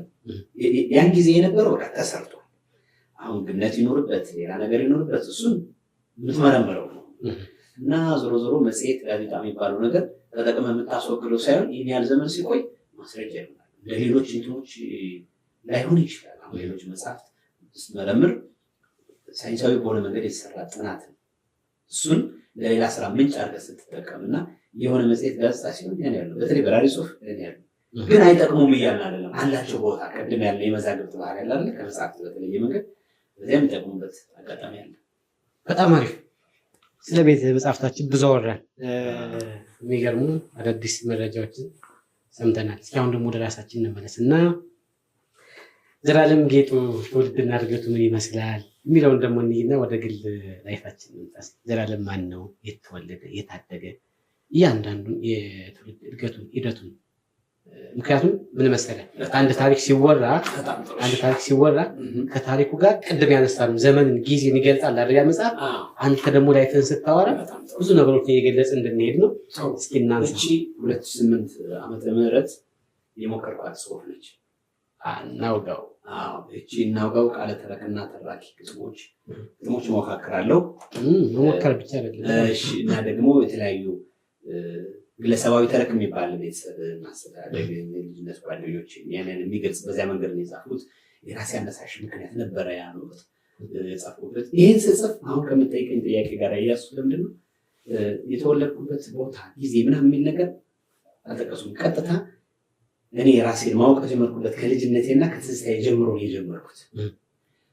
ነገር ግን አሁን ስጠይቀኝ ማስቀመጥ ያለብኝ ነገር አለ። ምንድነው መሰለህ እኔ እንግዲህ የ2 ወር ህፃን ምናምን እስከሆን ድረስ ጎንደር አልነበርኩም። ጎንደር ከተማ አልነበርኩም። እኛም ትዝታዬ ህይወቴ ምናምን የሆኑ ጎንደር ነዋል።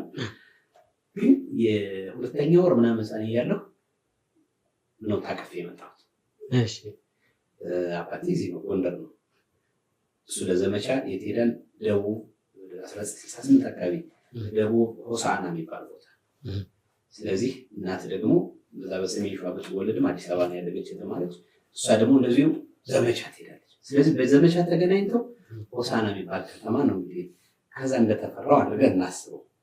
የተወለድኩት ደግሞ ዘመቻውን ጨርሶ መምህሩ ነው ፋዘር የሚሰራበት ቦታ ደቡብ ጎንደር ደብረ ታቦር የሚባለው አውራጃ ጋይንት የሚባል ወረዳ፣ እዛ ደግሞ እስቴ ዋርካ ደንቆር የሚባል ትምህርት ቤት ነው የሚለኝ። ከዚያ ቦታ ነው ማዘርም መጥታ የተወለዱት። እሺ እንግዲህ ከዛ ከጥቂት ቀናት ቆይታ በኋላ ታቅፌ የመጣሁት ጎንደር ነው። የአባቴ እህት እንግዲህ በእናትነት ነው እሷም እናት አያቴ ነበረች። ከዚያ በኋላም ደግሞ የአባቴ ባለቤት ወንድሞቼ እናት የኔም እናት ብዬ የማውቀው በዚያ በአባት ቤተሰቦች በኩል በዚህ ያደጉ ጎንደር በቃ እና በዚህ አጋጣሚ ያው ሌላ ጊዜ በሌላ መድረክ ብለው እንጂ ማዘርም በህይወት መኖሯን እርግጠኛ አልነበሩም። ምን እናወራዋለን? አሁን በህይወት መኖሯን ያወቁት በቅርብ ነው። እሱን ነገር ሰምቼ ማለት ዘልኝ በጣም ነው የገረመኝ። ምን መሰለህ አንዳንድ ጊዜ ሰዎች ጓደኞቻችን ዝም ብለን እንስቃለን፣ እንጫወታለን። ላይፋችን ብዙም ተመራምረን አናወራውም እና ከማዘር ጋር ተያይዞ ለብዙ ዓመታት ያክል በህይወት እንዳለች እራሱ አታውቅም። ብዙ ፕሮፋይል የእሷን አላውቅም፣ ብዙ ነገሯን አታውቅም። እና በቅርቡ ግን ከፋዘር ጋር በተገናኘ መልኩ እናትን ታውቅበት የምትችልበት መንገድ ተፈጥሯል። እስኪ እናወራ። ምንድን ነው መሰለህ እኔ እንዲያውም አንድ ገጠመኝ አንስቼ ብጀምር ደስ ይለኛል። እችን መጽሐፍ ያው ምረቃ እናዘጋጃለን። እችን ባዘጋጀን ጊዜ መድረክ የመሩት በሪሁን አስፋውና ፍቅር አዲስ ዘውዱ ናቸው። እኔ ብዙዎች መድረክ ነው ያደመር ደግሞ እኔ ባለ ማለት ነው። እና እችን መጽሐፍ እንዲህ በምትቀርብበት ጊዜ የሆነ ነገር ተነሳና አሁን ዋናዋ ባለውለታ ብዙ ዘመን የተሸከመችኝ እዚህ እንድደርስ ያደረገች ብዙ ውለታ የምትወስድ ካሳዬ ታደሰ ነው የምትባለው እና በወንድሟ ስም አያኔ እያሉ ነው የሚጠሯት። ይህን ሁሉ ቃለ ተረክ ላይ አስገብቼዋለሁ እና ታለም ብለን ነው እኛ የምንጠራት እሷ ናት። ለምን ብዙ ሰዓት ቀብጬ ቀልጬ ምናምን አስቸግሬ ከእሷ ጋር ነው ያደግኩት። ግን አሁን በህይወት የለችም። ደግሞ ወርቅነሽ መንጋሻ የምትባለው ደግሞ ሌላ እናት ደግሞ የቶቼ ወንድሞቼ ከኔ ቀጥሎ ማለት ነው ሁለታን ያው በህይወት የለችም ማለት ስንል ስለታርገው የምትባለው ደግሞ አያቴ ሶስት የዚህ ሁለት አቆጣር ይሄ ሁሉ እየተለማመረ በዛ መድረክ ላይ መድረክ ሲያስተዋውቁ ጓደኞቻችን ሌላ አንድ ጽሁፍ ስራ ላይ የሰራው በቃ የቃል ኪዳን አለ። በቃል ኪዳን በእናትነት የሚሉ ሰዎች የሚያቀርቡ ታቀርባቸው እናትነታቸውን ያሳያሉ። ቀራ እቺ ሰው ወይዘሮ ተስፋ ለማበራ ነው የምትባለው። እሷም ይሄ በጥናት መንገድ የሰራው ታሪክ ነው እና ይህ መጽሐፍ ሲሸጥ ለማበረታታት በሚል እኔ እናቱ ነኝ ምናምንትና መድረክ ላይ ትገልጻለች። ስትገልጽ ቅድም ያልኩህ ከሁሉ በለጥ የምትለው ዋናዋ ታለም ያልኩህ ካሳዬ ታደሰ መድረክ ላይ አለች። አሁን የእሷን ስሜት ክብር ምናምን መጠበቅ አለብኝ። እሷም ለፍቅር ብላ ነው እናቱ ነኝ ያለች። መድረክ መሪዎች ስለማያውቁ ቀጠሏል። መድረኩ ማይኩን ቀሟቸው። ምን ሆነ? ላስተካክል ነው የተባለው ነገር ለጨረታ አድርገው ነው። አመሰግናለሁ። በነገራችን ላይ እኔ 5 እናት ነው ያለኝ ስል መድረኩ ተቀየረ። መግለጽ አለብኛ። እውነት ነው። አንደኛዋ ተፈጥሮ ስለሆነ እኔ ወደዚህ ዓለም እንድመጣ ምክንያት የሆኑ እናቴና አባቴ ናቸው አይደል? አዎ። ስለዚህ እሷ አለች እንደማንኛውም ሰው። 2 እኔ ነፍስ አውቅ አብራ የነበረች ምላ አያቴ ስንዱ ሰጣለሁ። በጣም በቃ በልጅነት ስለሄደችብኝ ሞት መለየት ባል ሌላ ጊዜ ብናወራው ደስ ይለኛል። ስለ ሞት ስለመለየት የሚጻፉ የፍልስፍና ነገሮችን የራሴን ማሳሰብ በጣም ይገርመኛል። ወደ ሌላ ነገር ነው የሚወስደኝ። ከእሷ ቀጥሎ ደግሞ ያሳደገች እኔ ብቻ ሳይሆን ሌሎች ሰዎች ወንድሞችን እንደዚህ ያሳደገች ደግሞ ካሳዬ ታደሰ። ከዛ ደግሞ እና እዚህ ጋር ነው መማር ያለብን እየተባልኩ ፋዘር የሚያስተምርበት ቦታ ወደ ወገር አምባ ጊዮርጊስ እየወሰደኝ የእሱ ባለቤት የኔ እናት ማለት ነው እንግዲህ ሁለተኛ እናት እነሷም የራሱ አስተዋጽኦ አላት። በልጅነት ታስቸግራለህ። ልጅነት ብዙ ነገር ነው አይደል? ነፍጣችን ምናችን ብዙ ነገራችን ወዳችንም ለብዙ ነገራችን ሁሉ በቃ እንደናቱ ነው ተክተዋል ሆነዋል። አንተ ተካለች አትተካም ሌላ ጉዳይ ነው። እንግዲህ ግን እነዚህ ሰዎች ከድህረ ወሊድ ከምናምን በኋላ ባለው ሂደት ላይ ሚና አላቸው። በዚህ አጋጣሚ አሁን አንድ ቀን ተሰጥቶ እናቶች ቀን ሲባል አንድንም እናት አምስትንም እናት በአንድ ቀን አምስትነት ስለማንዘር ዝም ብዬ ነው ማለት ነው። ብዙ ጊዜ ፖስት አላደረግም። በዚህ ጊዜ ማህበራዊ ሚዲያ 10 ምናምን ዓመት እየተጠቀምኩ 16 15 ዓመት አንድ ቀን እንደዚህ ፖስት አድርጌ እንትኑ የሌለው ነው አይደለም። ስሜቱ ልምዱ ነገር ፍቅሩ ክብሩ ግን ለማራራት አለምች ስለሚቆይ ነገር ነው። ስለዚህ እዛ መድረክ ላይ አንተ ታደርገዋለህ። መጽሐፍ ምረቃ ላይ እንግዳ እያለ አንተ መጽሐፍ የተመረቀ ሴትዮዋ ለማበረታታት እኔ እናቱ ነኝ ስትል የእሷንም ስሜት ጠብቀህ ሌላ አዳራሽ ላይ ያለችው እናት ጠብቀህ አሁን በህይወት የሌለችውን ጠብቀህ በአካል የማታውቃትን ጠብቀህ እነዚህን ሁሉ ጠብቀህ ግዴታ ነው ሁሉ ማጣጣም የምጠብቅ አይደል? ባህላችን ሃይማኖት ስርዓታችን ይሄን ይላል። እውነት ነው። እንዲህ አይነት ነገር ላይ ሳይንስም ይሄን የሚክድ አይመስለኝም። ትሪት ማድረግ ስለሚያስፈልግ ውለታ ብቻ እንደውም አቅም ቢኖረን ለሁሉም የሆነ ነገር መደረግ ነበረበት ነው። አንዳንድ እንዲህ አይነት መድረኮች ወደ ውስጥ የሚያመጡት ነገሮች አሉ እና እንዲህ እያልኩ ነው። በዚህ ዓመት ነው በቅርብ ግን አዘር አንዳንድ ሁኔታዎች የሚያስቸግሩ ስለሚሆኑ ወይ በእሷ በህይወት እንዳለች ነው ምንም አላውቅም። በቃ ምንም ልጅ ያለው ውስጥ ግን ምንድን ነው የሚያስበው ነበር? ልጅ ያለው ረብሽ ነበር። በጣም ረባሽ ነው። በቤተሰብ እንክብካቤና በሌላው መልካም ሰው ነው እንጂ እንዲያውም የኔ ህይወት ይበላሽ ነበር። ለምን ብትለኝ እኔ በጣም አስቸግራቸው ነበር። ለምሳሌ በዚሁ እያያያዝ ነው ሄድና አንደኛ ክፍል የህብረት ነው የተማሩት። ለምሳሌ አጸደ ህጻናት የኬጂ ምንለው እሱን አሁን ሪክሬሽን የሚባሉ አጼ በካፋ ትምህርት ቤት ፊት ለፊት ያለው ግቢ ከዚያ ነው የተማሩት። እዚህ ፎቶ ላይ የምታየው ወንድሜ ነው። በነገራችን ላይ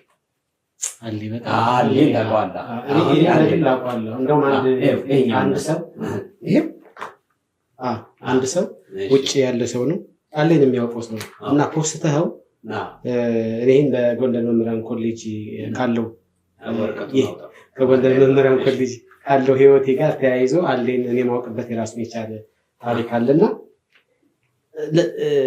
ለጥፈኸው ፌስቡክ ላይ የሆነ ልጅ አየውና አሌን የሆነ ቦታ ላይ አየሁት። ምንድን ሆኖ ነው ያልገባኝም። አይ ብዙ ጊዜ ሆኖ እኮ ብዙ ዘመኑ እንደዛ ከሆነ ደውዬልህ ነበር። እንደው በዚህ ዓመት ያው ጊዜውን ስናስታውስ በየዓመቱ የእረፍት በዓል አለ በሱ ዘክር ያናይቶ ነው መስለኛል። ደውለህ አንተን አውቀህ ምን እንደሚያውቀኝና ግን ልክ ሊሆን ይችላል። ዞሮ ምንድን ነው መሰለህ ይሄ ተማሪ ያለን የነበረው ሁኔታ የሚገልጽ ነው። አጸደ ህጻናት የተማርነው ወይንም ኬጂ የሚባለው ያውን አጠራር የተማርነው እኔ ግንበራ ስለሆንኩ ለእኔ የሚያመች ብለን ያቆራረት ቁንጮ ነው። ይሄ ቁንጮ ነው። አየው ይሄ ቁንጮ ነው። ባላቶሪ የእሱ ነው። ሸለላ ነው የሚባለው። ሸለላ ነው። ለምን ቁጭ እኮ ነው። ግን የእሱ ራስ እንዲቻል ለእሱ ራስ ያመችለታል። አየው የእኔ ግን እዚህና እዚህ እንዲስሎን አይመችም። ለእኔ ቁንጮ ነው የሚመችው። ያሁን ፀጉር ቤቶች ወንድ ፀጉር ቆራጭ ሆነ ሴቶች ይሄን እንትናችንም ያያሉ መሄድልን ነገር አዎ በዚህ አጋጣሚ ባላቶሪ ሳይሆን ሸለላ ነው የሚለው ባላቶሪ ያልኩት አሁን በዘመኑ ባላቶሪ የሚረዳው ቆረጸዋላ እሱ ቁርጥ ግን እዚህ ጋር አለ እና ገርሞኝ ነው። ስለዚህ ያው በስድስት ወር ምናምን ነው የምንበላለጠው እኩልን በቃ ወንድማማቾችን አብረን ነው። ስለዚህ ከዚህ ከህብረት ተለይቼ አንድም ከሱ ሁለትም ከቤተሰብ እናቴ አክስቴ አያቶቼ ምናምን ብዬ ለመድኩት። ከጎንደር ከፒያሳ ወጥተህ ኩራዝ የሚበራበት አምባ ጊዮርጊስ ስትሄድ ኩራዝ ነው የነበረው ያኔ እንግዲህ ምናምን እዚህ ብልጭልጩን ነገር መርጫለሁ። የሙዚቃ በየቦታው የምሰማበት ቦታ ያዘ በባትሪ ድንጋይ ነው የሚደመጠው። ያው ፋዘር በባትሪ ድንጋይ ማለት ይፈታል። ሻማ ፋኖስም ያለበት ቤት አለ፣ ችግር የለውም። ያ ግን ለልጅ እንደገና የገጠር ወረዳ ማለት ነው ይከብዳል። ስለዚህ እዚህ አቋርጠው ወስደው አንደኛ ክፍል እዛ ነው፣ ሁለተኛ ክፍል አንደኛ እነዚህ እንደገና እንደገባው እንጂ አንደኛ ክፍል ሁለተኛ ክፍል ሶስተኛ ክፍል ከዛ ተማርኩ። ሶስተኛ ክፍል ሲሆን ግን አስቸገርኩ። አልናገርም በግልጽ ግን እዛም ቢሲዲ የሰዋነት እናት ይላል ሰው የሚያወራው ህብረተሰቡ ልጅ ነው ብሎ የሚሰማው ነገር የሆነ ልቦና ይከፋፍለዋል። ልጅነት ልቦና ክፍል ያሰብትን ስበብ ትፈልግና እንትን ማለት ወይ አትናገር በውስጥ የሆነ የአይነት ነገሮች እና ምን አደርጋለሁ አምባ ጊዮርጊስ ጎንደር ከድቼ እመጣለሁ። ሶስተኛ ክፍል ተማሪ ነኝ። አምባ ጊዮርጊስ ጎንደር በምን ብር ስለማጣ ብር ከ30 ነው ትራንስፖርት ብር ከ30 ነው ከአባጆስ ጎንደር። እሺ አላገኝም ማለት ከድቼ ቅዳሜ ቀን ገበያተኛው ሲመጣ በዚህ በሳቅ ደብር በምናምን ተከትሞጣው ይወጣሉ። አንድ ቦታ አድራለሁ።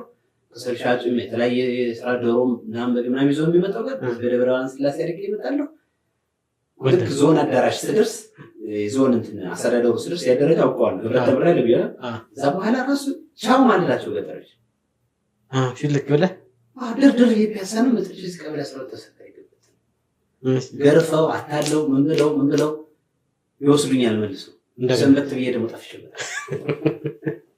አሁን ትልቅ ሰው ነው ያሳስበው። ይሄ በጣም አየው ውስጥ ያለው ነገር ይገፋፋል።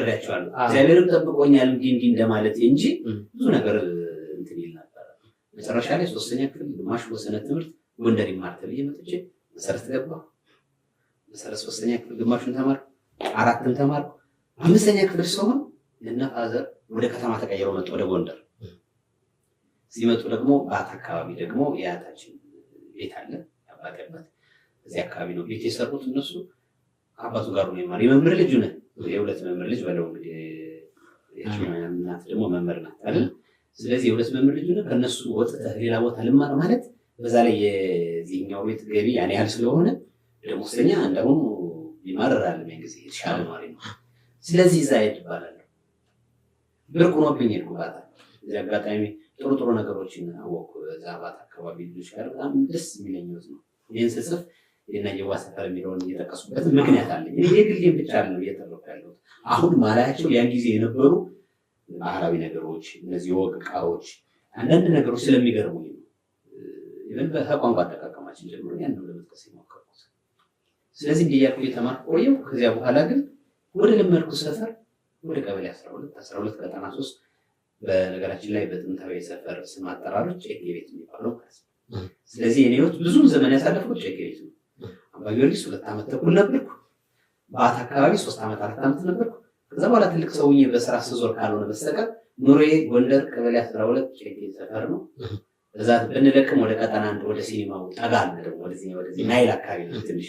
እዛ በኋላ ስጎረምስ አሁንም በቤት ኪራይ ምን እዚያ አካባቢ ተቻለውክ። ስለዚህ ኑሮዬ ምናምን ያን አካባቢ በልጅነቴ ስለተቀረጸ ስለለመድኩት ወላ እንደ ኮሪደሩ አብሬ እየተቀየርኩ ቀጥላለሁ እንጂ አለቀፍያስ የኔ ወጣት። ስለዚህ ለዚህ ሁሉ ሂደት ወላጅናት ቤት ምናምን ነገር የነዚያን እናቶች የዘሩ ቤተሰብ ውለታ መጠበቅ ስላለብን ነፍስ የወኩ ሴት አላነሳም። ግን ራስን እኮ እየጎዳ ነው። ሃይ ስኩል አካባቢ ያለው በእርግጥ ወርድ ፎቶግራፍ አዘዞ ካንቫስ ቤት አግኝቼ ነበር። ያን ወርድ ፎቶግራፍ ይዤ አንዳንዶቹ እኔ ሳሳያቸው የፍሬንድ ይመስላቸዋል፣ አንዳንዶቹ ደግሞ ያውቃሉ። የሚገርም ጠፍቶብኛል እሱ ፎቶ። ከዚያ በኋላ ግን 94 አካባቢ አንድ እርምጃ ወስጃለሁ። አዲስ አበባ አካባቢ ትኖራለች ምናምን ሲዳሙ የሚባል ቦታ ምናምን ሲባል አርቲስት ደግሞ አዲስ አበባ ጥሩ እግዚአብሔር ባያጋጠመኝ እሷን ባገኝ ምናምን በሚል ጠፍቼ ስራ ምናምን ትቼ ለምሳሌ 305 ብር ነው የተያየ ደሞዙ ትልቅ ነው አይደለም። ትቼ ጠፍቼ አዲስ አበባ አርቲስትም አልሆንኩም፣ እሷንም አላገኘሁም፣ ስራም ጠፋ። እንዲያውም ምን ሆንኩ ባርማሙ የመጠጥ ቤት ኃላፊ ምናምን መርካቶ 7ኛ ነው ዝቅ ብለህ ከመርካቶ 7ኛ ምን የሚባል ጉራጌ ሆቴል ነው። እዛ ባርማሙ ብዬ አልሳካ ሲል እንደገና ተመልሼ ጎንደር መጥቼ ኪንፋዝ መምህሩኝ የገባሁት እና ላይፍ እንዲህ ያለ ነካ እያደረገ ነው ሄድን። መምህር የሆንክበትን ቦታ ግን እንድናወራው ፈልጋለሁ። እስኪ ሰፋ አድርገን እናውራ። መምህር እሺ፣ ጠቅላላ አድርገህ ከእናት ጋር ያለው ነገር እንጨርስና ወደዛ እንገባለን። በቃ ምንድን ነው መሰለህ ይሄ ሁሉ ሲሆን አላውቅም። የተደረጉ ሙከራዎች ስላሉ በማን ላይ መምህርነት ያን አዲስ አበባ ሲሄድ እዛ አካባቢ ይሆናል ስለሚባል ስርቃቸው ተጨማሪ መረጃ ይሰጡኛል። ስለልጅነቴ ባላስቸግራት ከዚህ ከቤተሰብ ርቄ ሲሄድ የሚል ነበረ። ግን ምንም ለዛ ልጅ ሰጡኝ አልፈለጉም። ደግሞ አሁንም ባለው ሁኔታ አሁንም ባገኘሁት መረጃ ነገሩ ዝም ብለህ ዘው የምትልበት አይደለም። ረዥም ጊዜ ነው። ሰብሰብ ያሉ ነገሮች አሉ። ሌላ ህይወት የምታናጋበት ነገር መኖር የለበትም። እዚህ አሁን ሳየው አልፈርድባቸውም። በቃ በደንብ ትያል ወይ በቃ የገጠማቸው የሆነ ነገር ቢኖርም እኔ እንዲህ ሳይሉልኝ በልጅነቴ መረበሼ አስቸጋሪ ነበር።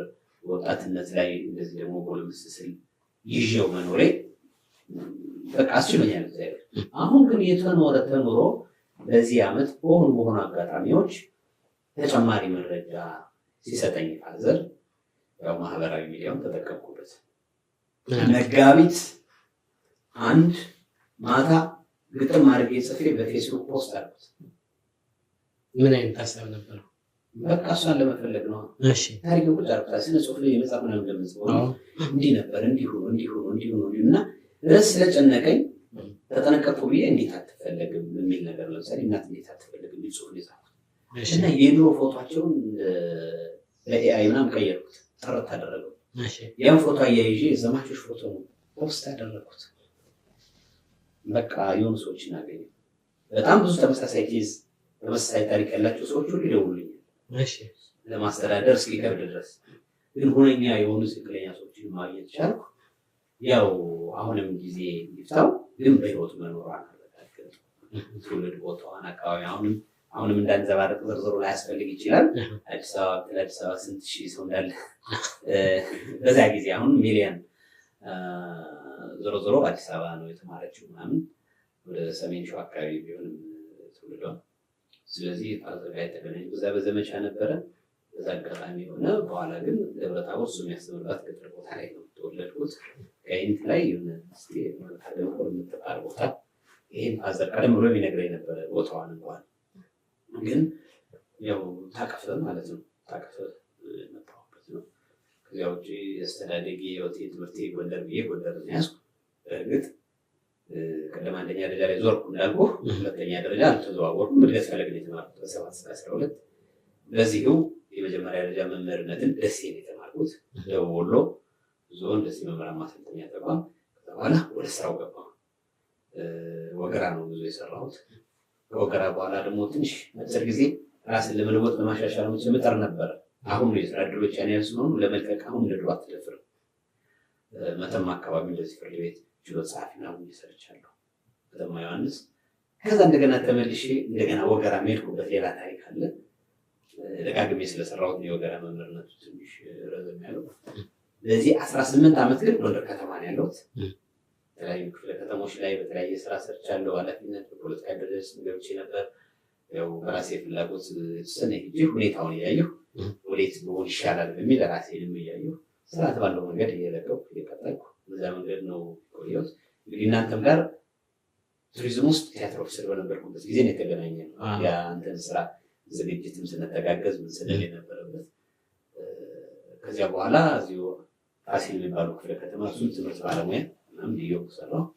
አሁን ደግሞ ሌሎችን በርቀት ከተማርኩ በኋላ የመጨረሻው ሁለተኛ ዲግሪ ደግሞ ምስራቅ ጎጃም ደብረ ማርቆስ።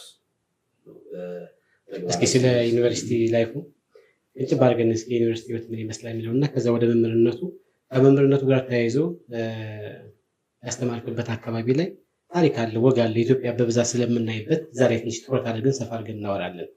የዩኒቨርሲቲ ውስጥ እንዴት ነበር? በምንድን የተመረቀ ነው? እንዲሁ በጣም ጥሩ። ለምሳሌ ይሄኛው ሁለተኛው ዲግሪ የተማርኩ በኋላ ያው ሲቪል ሰርቫንት ነኝ።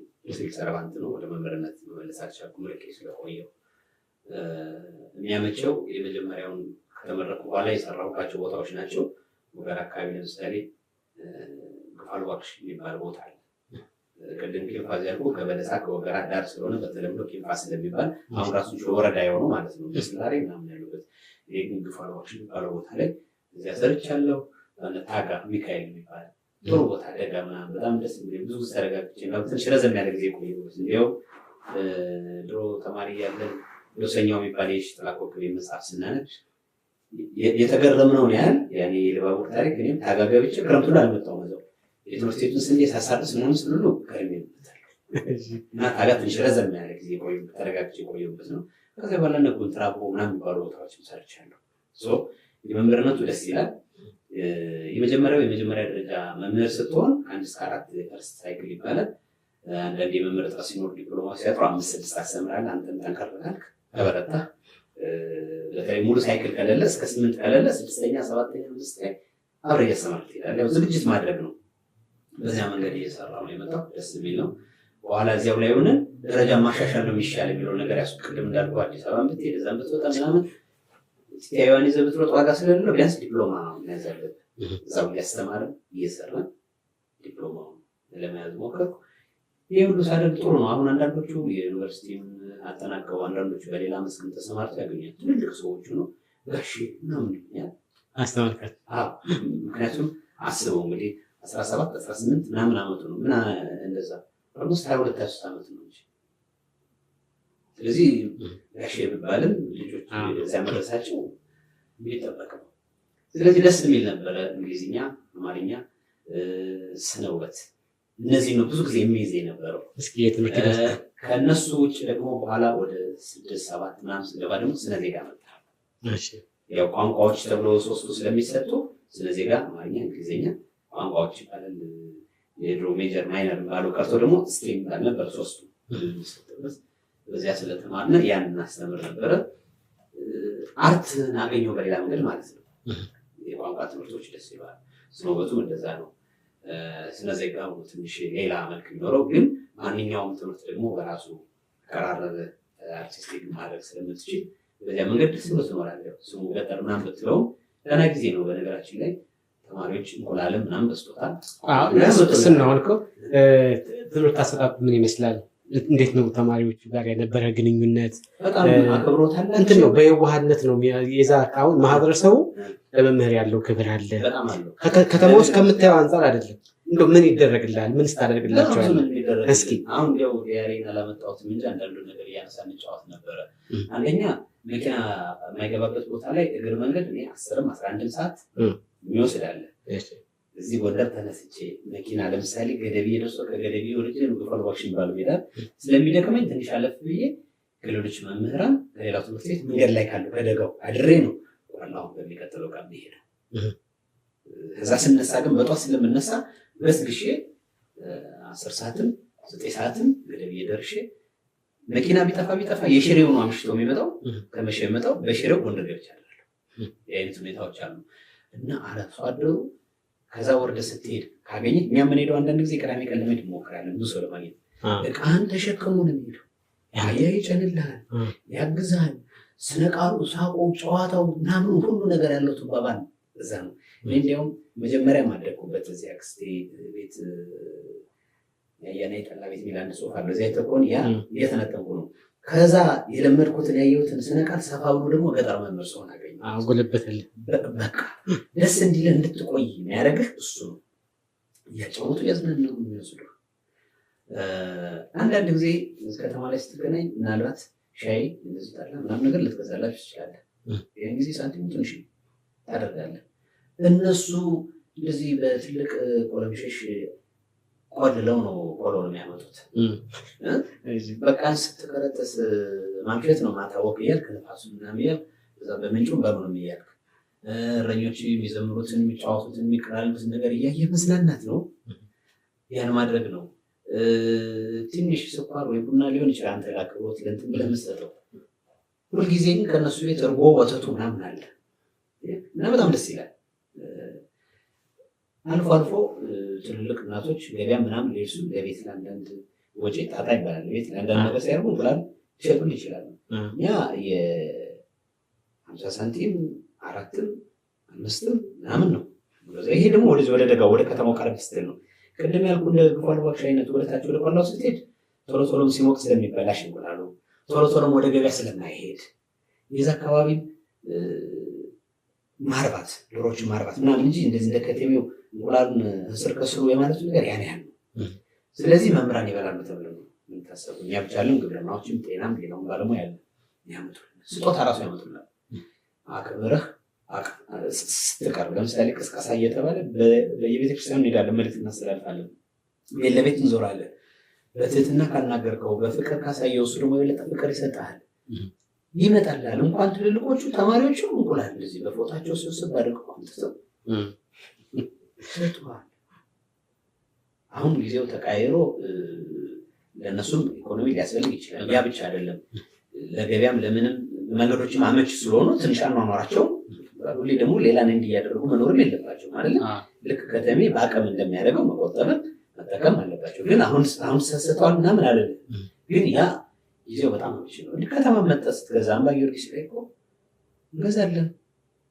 የብር 6ም 7ም ምናምን ሁሉ ያን ብር ገዝተህ ትመጣለህ። ለምንድን ነው የጎንደር ሸቃጭ እዛ ሄዶ ስለሚለቅመው ነው እንጂ ከዛ በፊት የብር 8ም 10 ምናምን ሊገኝ ይችላል። እንደ እንቁላል 10 ሳንቲም ለማለት ነው። ልክ አባቶቻችን እናቶቻችን በግ በልተን ቆዳውን ሽጠን አትርፈን ስጋውን በልተን እንደሚሉት ጊዜ አለው ያብቻለን። ፍቅራቸውና ክብራቸው እስኪ አሁን ለምሳሌ ሁሉም ነገር ገደብና ልቅነት አለው። አሁን የገጠር ሰው የዋህ ነው፣ እንትን ይላል፣ ይሰጥሃል፣ ያበላሃል፣ ያጠጣሃል። ክብራቸው ደግሞ እስከየት ነው? ምን ድረስ ነው? እንድትሄድባቸው የማይፈልጉት እስከየት ድረስ ነው? ምን አይነት ባህሪ ሳላቸው? አንተውም በንቀት በምናምን ለምሳሌ አሁን የሆነ የለበሰው ነገር ድብ ያለ አደፋ ስለሆነ አንተ ራስን እንደዚህ እንደ ንጹህ እንደምናምን አድርገህ የምታይ ከሆነ እሱ አሁን እንደዚህ አይነት ነገር ተገቢም አይደለም። እንደዚህ አይነት ልክም አይደለም። ግን ምን ይፈጥራል? ካነጋገርህም ከምንም በቃ ደስ አይለውም፣ ይረዱታል። ቆለኛ ችሎ ካመረረ በክብሩ ከሄድክ የሚያደርገውን ያደርጋል እንጂ ምን የታወቀ አይደለም። ደገኛውም ቢሆን በአብዛኛው ለከተማ ቅርብ ስለሆነ እንደ ከተማው አለባበሱም በምኑም በአብዛኛው ከተማ ገባ ሲል ልክ አሁን እኛ ባህል ወረራ ብለን የውጭውን ስታይል እንደምንከተለው ገጠሮችም እኮ በአቅራቢያቸው ያሉ ከተሞችን ይጠቀማሉ። እንደዛ ያደርጋሉ። ያንተ ያለ ግን የራሱን ደግሞ ቁምጣውንም የሴቱን የራሱን በለበሰ ጊዜ ፀጉሩን ማሰራሩን ባደረገ ጊዜ ጨዋታውም ለዛውም ዘዬውን በሰማ ጊዜ መዝናናት አብረን እንደሱ መሆን ምናምን እንጂ ማነወር መተቸት ምናምን ነገር ተፈጠረ የሚፈጠሩ ነገሮች ግንኙነትን ያሻክራሉ። ግን ደገኛ ደግ ነው በጣም ቆለኛም ፍቅሩም ጠቡም የሚያምር ነው። በነገራችን ላይ እጽፋለሁ ዲያሪዎች ላይ ጽፍ ነበረ፣ ድሮ ጽፍ ነበር የምላቸው ግጥሞች እነዛን ነገሮች ነው መግለጽ ታራቂ ሁኔታዊ ነገር ነው ብዙ ጊዜ የነበሩ በዚያ መንገድ ነው። እና ተማሪዎችን አንድ ምሳሌ ነገር ለምሳሌ እኔ ከትምህርት ውጭ ዘፍናለሁ። ፌስቡክ ትሄዳለሁ። ሬዲዮ ስንሰማ እንዳሁኑ አለማያ ሬዲዮ እኮ ማታ ሰምተን 4 ሰዓት ምናምን ይሆን ይዘጋል። በኋላ ደግሞ 6 ሰዓት ሲሆን ከዛ በኋላ ምን ታደርጋለህ? የለም ስንት ቀን በኩራስ ሰነባለህ። ይሄ ችግር አለ። ቀን ላይ ደግሞ ለስርጭት ምናምን በማይኖርበት ጊዜ ያው ወቅት ታደርጋለህ። እኔ ዘፍናለሁ በደንብ ነው የምዘፍነው። መምህራንም አዝናናቸዋለሁ። እውነት ለመናገር ስዘፍን ስጫወት ተማሪዎች ደስ ስለሚላቸው በደንብ ነው የሚቀርቡ እና አንዳንዴ ግጥሙ ሊጽፉልኛል። እንዲያውም አንድ ጊዜ ደሞዝ የምትባል ሀገረኛ ቀልድና ጨዋታ በቪሲዲ የሰራው ጊዜ አንዳንድ ነገሮችን እዛ ለማስታወስ ያው እኔ ትንሽ የጨመርኩባቸው ነገሮች አሉ። እንዲህ አሉ እያልኩ ተረካቸው ነገሮችን ማስገብቼ ነበረ እና ለምሳሌ ሲቀሩ ደስ አይለኝም። የግድ ለሪፖርቱ ድሮፕ አውት ነው ምናምን በሚል ሳይሆን 10 ሰው 15 ሰው አሁን እንዳሁኑ ለማስተርስ ክላስ 10 ሰው 15 ሰው ካለበት ተማሪ ላይ ጥሩ ተሳትፎ የሚያደርጉ 3-4 ልጆች ከቀሩ የማስተማር ስሜት አይኖርም። ስለዚህ ለምን ቀሩ ምናምን ብለህ ቅር ትሰኛለህ። እና ይሄን ስለሚያውቁ እነሱ የቀረባቸው ለራሳቸው ቢሆንም እኔ ደግሞ ቅር እንዳይለኝ በጽሁፉና ሀሳባቸውን ይገልጻሉ። ለምሳሌ አንዱ የጻፈውን ላስታውስና ሰላም ብያለሁ በትነ ጽሁፍ መምህርዬ ሆዴ እንዳትቆረፍ ከትምህርት የሚያስቀር ጉዳይ ስላለብኝ ለአንዲት ታህሳስ ወር ፈቃድ አድርግልኝ ለአንዲት ታህሳስ ወር መምህርዬ ሆዴ እኔ ያለብኝ ችግር ነው። ልብ በል እንግዲህ በስነ ጽሁፍ ነው ስሜት ይገልጻል። በግጥም ደብዳቤ ሰው ጋሼ በዚህ ደብዳቤ ልኮልሃል ታምራት የደብዳቤ ልኮልሃል እንትና ልኮልሃል ነው የሚባለው። አሰቃለ ዝናና ግን በስድ ጽሁፍም አይጽፉትም። ግጥም በስነ ቃል የታደሉ አይደሉ? ቃላዊ ሆኖ ግጥም አንድ ወር ያስፈቀደ አሁን ይሄ ልጅ አንድ ወር አስፈቀደ። እሺ አንድ ወር ፈቃድ ኑሮ አይደለም እኮ አየው። እኔ በኋላ ፈቃድም አይደለም ዝም ብለህ ወቀው ነው በዛው ወቀው ነው እንጂ ቀርቷል እኮ ነው። እሺ በኋላ ግን ማህበረሰቡ ውስጥ ተረዳው ምን እንደሆነ ታውቃለህ? የቤተክርስቲያን አገልጋይ ነው። እሺ የግብር ይሰበስባል ስንዴ ከቦታ ይዞራል። የሚወስድበትን ጊዜ ያስብ። የቤቱ ደግሞ የቤተሰቦቻቸው ያጨዳ ምናምን ጊዜ አይደል? የውቂያ አጨዳ ሳይሆን ያው ድማ ተጥሎ ውቂያ ነው። ስለዚህ የደቦ ምናምን ስራ አለ። ስለዚህ በጣም ቢዚ ይሆናሉ ያን ጊዜ። ገና ነው ብዙ ጊዜ ትምህርት ያልደረሰባቸው ቦታዎች ነው የምንመደብ የነበረው እና ረቅ ያለ ማለት ነው። ስለዚህ በዚህ ጊዜ ትምህርቱን ጠልቶት አይደለም ያኛው ህይወት ያዘው። አየው ለምሳሌ ለምሳሌ አሁን አንዳንድ መስሪያ ቤቶች ክረምት አይሰሩ። ለምሳሌ ፍርድ ቤት ለምን አርሶ አደሩ ወንዝም ለመሻገር ለምንም ስለሚቸገር፣ ያ ብቻ አይደለም ክረምት ላይ የሚከውን የግብርና ስራ በለተለስ ብዙ ስለሆነ የለም እኮ እንደዚህ አይነት መዝገቦች ምናምን አንዳንድ ነገሮች የሉም። ፍርድ ቤቶች ይዘጋል። ልክ ዘመናዊው ትምህርት ላይም ደግሞ ክረምት ላይ ይዘጋል አይደለም።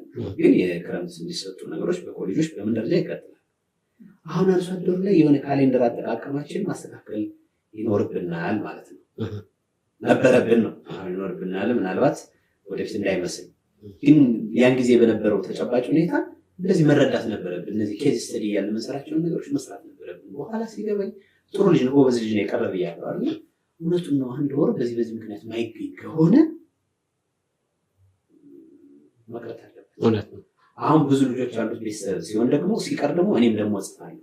ለምሳሌ ጥቂት በግ አለው 3ቱንም ልጆች የሚያስቀር ከሆነ ቅድም ያልነው አይነት ቀልድ ቤተ መጽሐፍት ላይ አንዳንድ ጊዜ አስነባቢው በስቶ ሲሆን ምንለው አይነት የግነት ዘይቤ የለ። ለጥቂት በጎች ለጥቂት ከብቶች ተብሎ 2ቱም 3ቱም ልጅ የሚቀር ከሆነ ስህተት ነው። ቢያንስ የተወሰነው ማስተማር ያስፈልጋል። ልጆችም እንዳይበደሉ ያን ደግሞ የሚጠብቅለት ይፈልጋል ቤተሰብ ደግሞ። ለምሳሌ ገበያ በሚሄድ ቀን ሌላ ማህበራዊ ጉዳይ በሚሄድ ቀን ትልቆች ላይጠብቁ ይችላሉ። እንዲህ አይነት ችግሮች አሉ እና በዚህ ጊዜ ሲቀሩ እየተግባባን ስለሄድን የቀረበትን ምክንያት እንዳውቀው እንዲያርጎ በግጥም ይሰጣል። ክፍል ውስጥም እንደልባቸው ይቀልዳሉ ምንላለ ጥራት ባለው መንገድ እና ዘና ትላለህ። ብዙ ጊዜ ደግሞ እንደምታውቀው እነዚህ ቀልድና አዝናኝ ነገሮች የሚፈጠሩት በማወቅም ባለማወቅም በሆነ የሚፈጠሩ በሆነ ስህተት ነው። ለምሳሌ አሁን ኪምፋዝ ያልኩህ ኳል ዋክሽን ባለው ላይ እያለን እስቲ ዝም ብላችሁ የፈለጋችሁን ጠይቋል። አንዳንዴ ዘና እንዲሉ ትላለህ ስሜታቸውን ለማወቅ ነው እንጂ እኛ ሁሉን ጠብቀን አይደለም። እስቲ ጠይቁ፣ ምንም ችግር የለም ሁሉንም ጠይቁ ስል ለምሳሌ አንደኛው ልጅ መጽሔት ምናምን የከዝገዙ ይወስዳሉ። አነባለሁ መጽሔት በከተማ በመጣ ጊዜ እና የጠቅላይ ሚኒስትሩ የመለስ ዜናዊ ፎቶ ይሄ ማነው ጋሼ ሲል እንደዚህ አንድ ጊዜ አይቼዋለሁ ምናምን ብሎ ነበር። አሁን እዛ ክፍል ላይ የፈለጋችሁ ጠይቁ ስል እሺ አልኩት። ጋሼ እንጂ መለስ ዜናዊ ስንት ነው የሚበላ ደሞዙ? ከትምህርታችን ከምናችን ሁሉ ውጭ ነው። ግን የላስበው ነገር አለ ወይ እንደሱ የሞት ሲባል አጥግ ያለችው ደግሞ ሳቅ ሳቅ አሉና አነውረውት ደሞዝ አለው እሱ ደግሞ ይቀጥላል። ዘዴው በብላሽ ነው የሚሰራል። አያል ደሞዝ እንዳለ ያውቃል። በቃ ሀሳባቸውን ሰብሰባለ ትገምታለህ። ምን ማለት አላውቅም። ሰባራ ሌላ መጽሔት ላይ ሊሆን 7000 ነው ደሞዝ ምናምን የሚል ከብዙ ዓመት በኋላ ቃለ መጠይቅ አድርጎ አንድ መጽሔት ላይ አላውቅም ያልኩ ልጅ ያን ጊዜ ነው ገምቼ ወደ 4000 ምናምን አልኩ። ምክንያቱም እዚህ የእንትኖችን የዩኒቨርሲቲ ምናምን መምህሮች ምናምን የሚባል ደሞዝ እሱን ስለምሰማ ገምቼ ከፍ አልኩ። በጣም ብዙ ነው ያን ጊዜ እኛ ከ305 ወደ 403 ምናምን 406 አድርገናል። የኛ እንኳን አየው 400 ነበር ነው የኛ ደሞዝ። አሁን ይሄ ልጅ ብታደናግጠው መደበኛውን ትምህርት አይጠይቅም። በሌላው ህይወቱም ጠያቂ እንዳይሆን ይሆናል። ዘና ትዝናናበታለህ። አላዝና እኔ በጣም ይዝናና ነው። አሁን ዝም ብሎ ላንተ ስነግርህ አወራሁት እንጂ ያኔ ክፍሉስ በጣም ነው የተዝናና።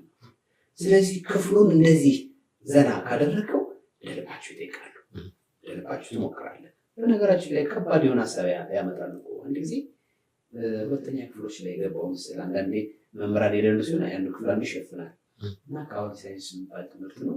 ስራቸው የሚበላ የተክል አይነቶች ምናምን ይላል። እነዚህ ቀይ ስር፣ ካሮት ምናምን አለ ከስር ቆፍረ የምናወጣቸው እንደዚህ እና አሁን እዛ ቆላ ላይ እንደዚህ የመስኖ ምናምን የለም ያን ጊዜ። እንግዲህ አሁን ኖሌጅ እንደሆነ አላውቅም እና ልጆቹ አልገባቸውም ታውቃለህ። ስለዚህ ጋሽ ስለኛ ሀገር መታሰብና ስለማለት ባምባ ጋባ ምናምን አየው። አሁን ስርዓተ ትምህርት የሚቀርጹ ሰዎች ሌሎች ሰዎች የተነሳ ጥያቄ ይህን ሀሳብ አሁን ይሄ እንግዲህ መቼ መሰለህ ይሄ 95 ምናምን አካባቢ 95 ነው ገፋርባሽ አካባቢ ነበር እና ይሄን አሁን እነዚያ ቢሰሙ እንትን ይሉታል። ሌላው ሰው እንደቀልድ ያስበዋል። በጣም የሚገርም አሁናዊ የሆነ ከአካባቢያቸው ጋር እንዲሄድ ፈልጉ ማለት ነው።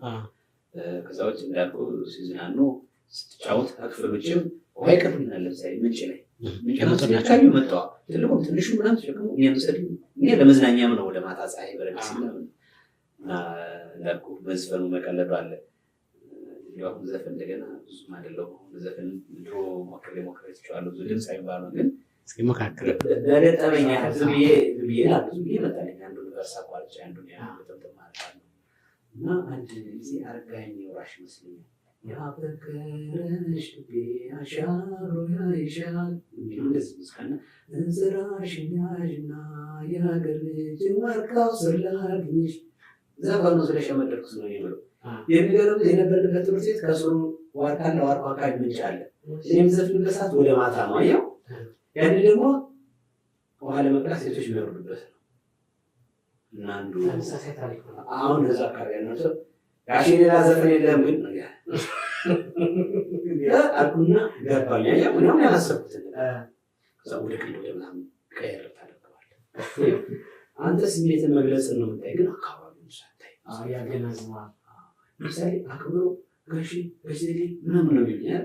የሆነ ጊዜ ከትምህርት ቤቱ ጀርባ አለው በነገራችን ላይ ግፋ አልዋሽ ላይ ያለው የነበረው ትምህርት ቤት እንትን ነው ዳስ ነው የአገዳ ህንፃ ነው ያለኝ እንደዛ ያልኩ ነበር መስቀው የአገዳ ማሽላ ማለት ነው ማሽላ በዛ አገዳ እሱ ከተቆረጠ በኋላ የተወሰነ እንጨት ተከል ይደረጋል። ሙቀትም ስለሆነ አልፎ አልፎ ትኩረት እንዳይሻማ አልፎ አላይ ዳስ ይሆናል።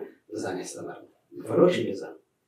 ታለም ስንመጣ ነበር ትምህርት ቤቱ የሆነ ክፍል አለው ተጨማሪ ግን ያው ትንሽ አሰርቻለሁ በኋላ ላይ ያስጨረሱ ሌሎች ቢሆንም ያስ ቆርቆሮ ማዋቀር እንትኑ ማቆም ምናምን የሚባል ተጋሪ ሰርቻለሁ እና ፈሮሽ በቃ እኔም አልተረጋጋሁም። ፍሬሽ ሆኜ ከሰራሁባቸው ቦታዎች ውስጥ አንዱ ስለሆነ ክፍሉ ይሄ ነው እና በጀርባ ፀሐይዋ እንዲህ ስትዞር ጥላ ሲሆን በጀርባ ቁጭ ብያለሁ። አንዱ ሰው ተናዶ መጣ። ልጁን አስቀረማ ቤተክርስቲያን ላይ ሲናገር አሁን ገሌ ሊያስቀርቷና ብዬ ስላልኩ ሊጣላ ይፈልጉ ነው ለነዛ ያቺ ዘላለም ወደ ትዳኗል። አይ እንደና ለጠብ ትጋብዝ አዎ ተሳሳሽ ነው የሆነ ነገር ብለንበት ነው። እንደገና ከዚህ በፊትም ልጅ እድራለሁ ምናምን ብሎ ትንሽ ብለው ነበር ሀሳቡ ነበር ሳያሸንጎ ምንም ከበሩ ጋር እና በዛ ታንስቦ ያቺ ዘላለም ወጣለች ነው አልኩና ብቅ ስል ማን ነው ብቅ ስል ገዘል እንደነህ ነው አይዋል ከተሳሚለ ነው ተማሪዎቹ ግን ሲባል ሲቀየር ገርማቸዋል። ገዘል ሲባል የሆኑ ሁለት ተማሪዎች ስሜ ገዘል ይመስላቸዋል። አሁን እኔ ልፋርባሽ ነው ያለው ጨጨሆ የሚባለው ቦታ ተቃምጦልኝ የጣኳቸው ከሁለት ሰዓት በላይ ገር መንገድ ማለት ነው ታውዞ እሺ ሄደው ያመጡ ያሉ መምህራን ዘሌ ደህና ነው እንዴት ነው ዘላለም ደህና ነው ምንም ብሏቸዋል። አንደኛው ልጅ ግን ሲመጣ ቃው ካመጣልኝ በኋላ ቅድስ ያላለው ስምንት ሰዓት ነግረን እኛ ጋር ዘሌ ያለ ዘላለም አይደል የምትባለው አሁን አቆላም መጣበቅ ማለት አለ አየው አቆላም መጥራት ይበልጣል።